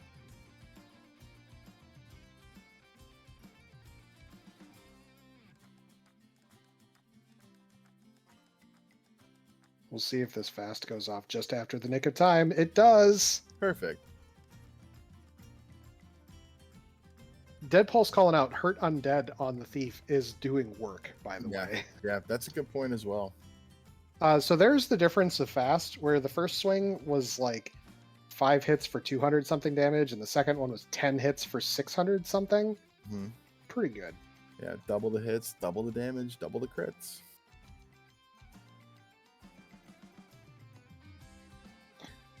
So remember those lobsters we were really afraid of? Hmm.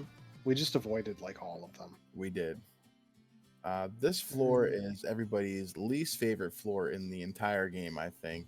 It's long, it's windy, it's frustrating, and you got a really angry squid at the end of it. Not even at the end of it. Like I've hit a water pack at the end of this. Like Yeah. I'm gonna trust that the melee take care of this. Hmm. One more sort of free turn. We good. Yeah. Yeah, those like 5 steps right there. I've Yeah. gotten wrecked. Yeah.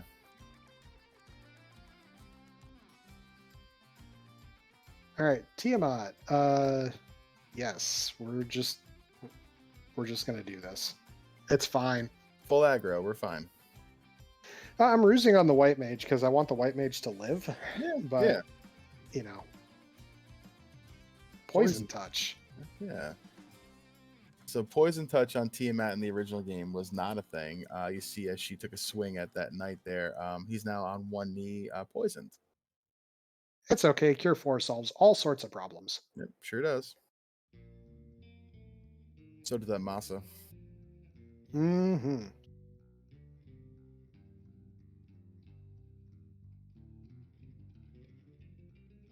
The dreaded Hmm. encounter right before the stairs. So this floor doesn't have any random encounters typically. We have a flag to change that, but you know, not always the case. All right. I've done my equipment jiggling, and we now have a ribbon on the fighter. I didn't buy any spells on the ninja. Shoot. We're going to power gauntlet just once. Mhm. and we're going to invis 2, and we're going to use our last charge of fast, Mhm. and we're going to hope that chaos is not super jerk. Yeah. It's like not very evasive. 5 hits from that katana right there. Pretty good sign. All right. Yeah, just invis 2 and temper. 7 hits 370 is not great, but Yep. it's not terrible, so I don't care that much.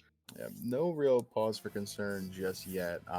Feeling pretty good. We're getting our buffing out. You can see in Viz 2 being cast by that white mage, the ninja and the main melee and the knight swinging away. 9 hits, 1500 does all the rest of it. GG's. That was a good turn. Yeah, so that chaos had stuff left. Hmm. As you may recall from the hint bat, it had both Cure 4 and Nuke. Cure 4 restores all of the health, which means, the 2000 vanilla health that Chaos has just suddenly reappearing. We know that it's vanilla stats here. So, yeah, that could have been real bad. But Yeah, hitting for 1500 is pretty good. yeah. Large melee swings solve a lot of problems. It's not bad. Yeah, it wasn't terrible. Yeah. You definitely saw Saracen taking his time tonight and kind of really showing you just the kind of bones of how to route things.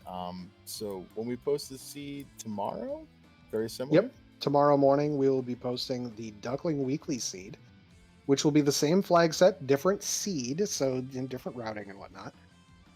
Ooh, 105 chess, man. I really went ham on this loot goblining today.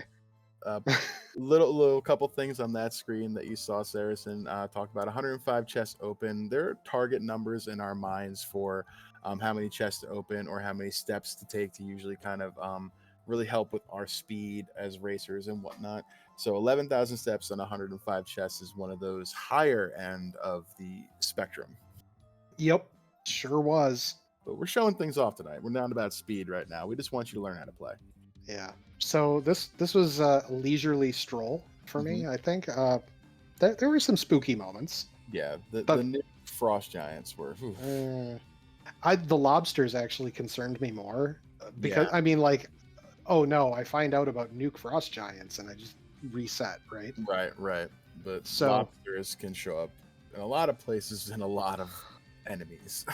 yeah, you get the Packs of two seven. sea trolls and seven or four to Yeah, six lobsters. four Yeah, to it could six. be Yeah, real bad. yeah. They can show up Um, packs of 7 if they want on their own. It feels bad. yeah. So overall, not a bad seed. It's just Yeah, jerk routing. yeah. The double dip force of Earth Cave there and the vanilla floater was just a an icing on the cake of a rather trolly, I guess you'd say, seed routing wise, but fairly kind as far as some of the other things that you could have been faced with. I think that the Earth Cave thing was like the game's revenge on me for how many Duckling Weeklies I've posted where the rod was the Earth Cave incentive. Right. And so you're like dodging Earth Cave as long as you can, only to find out you could have just gone straight through. Yeah. Yeah. It's always one of those hand, palm to forehead moments. Like, come on. Yeah.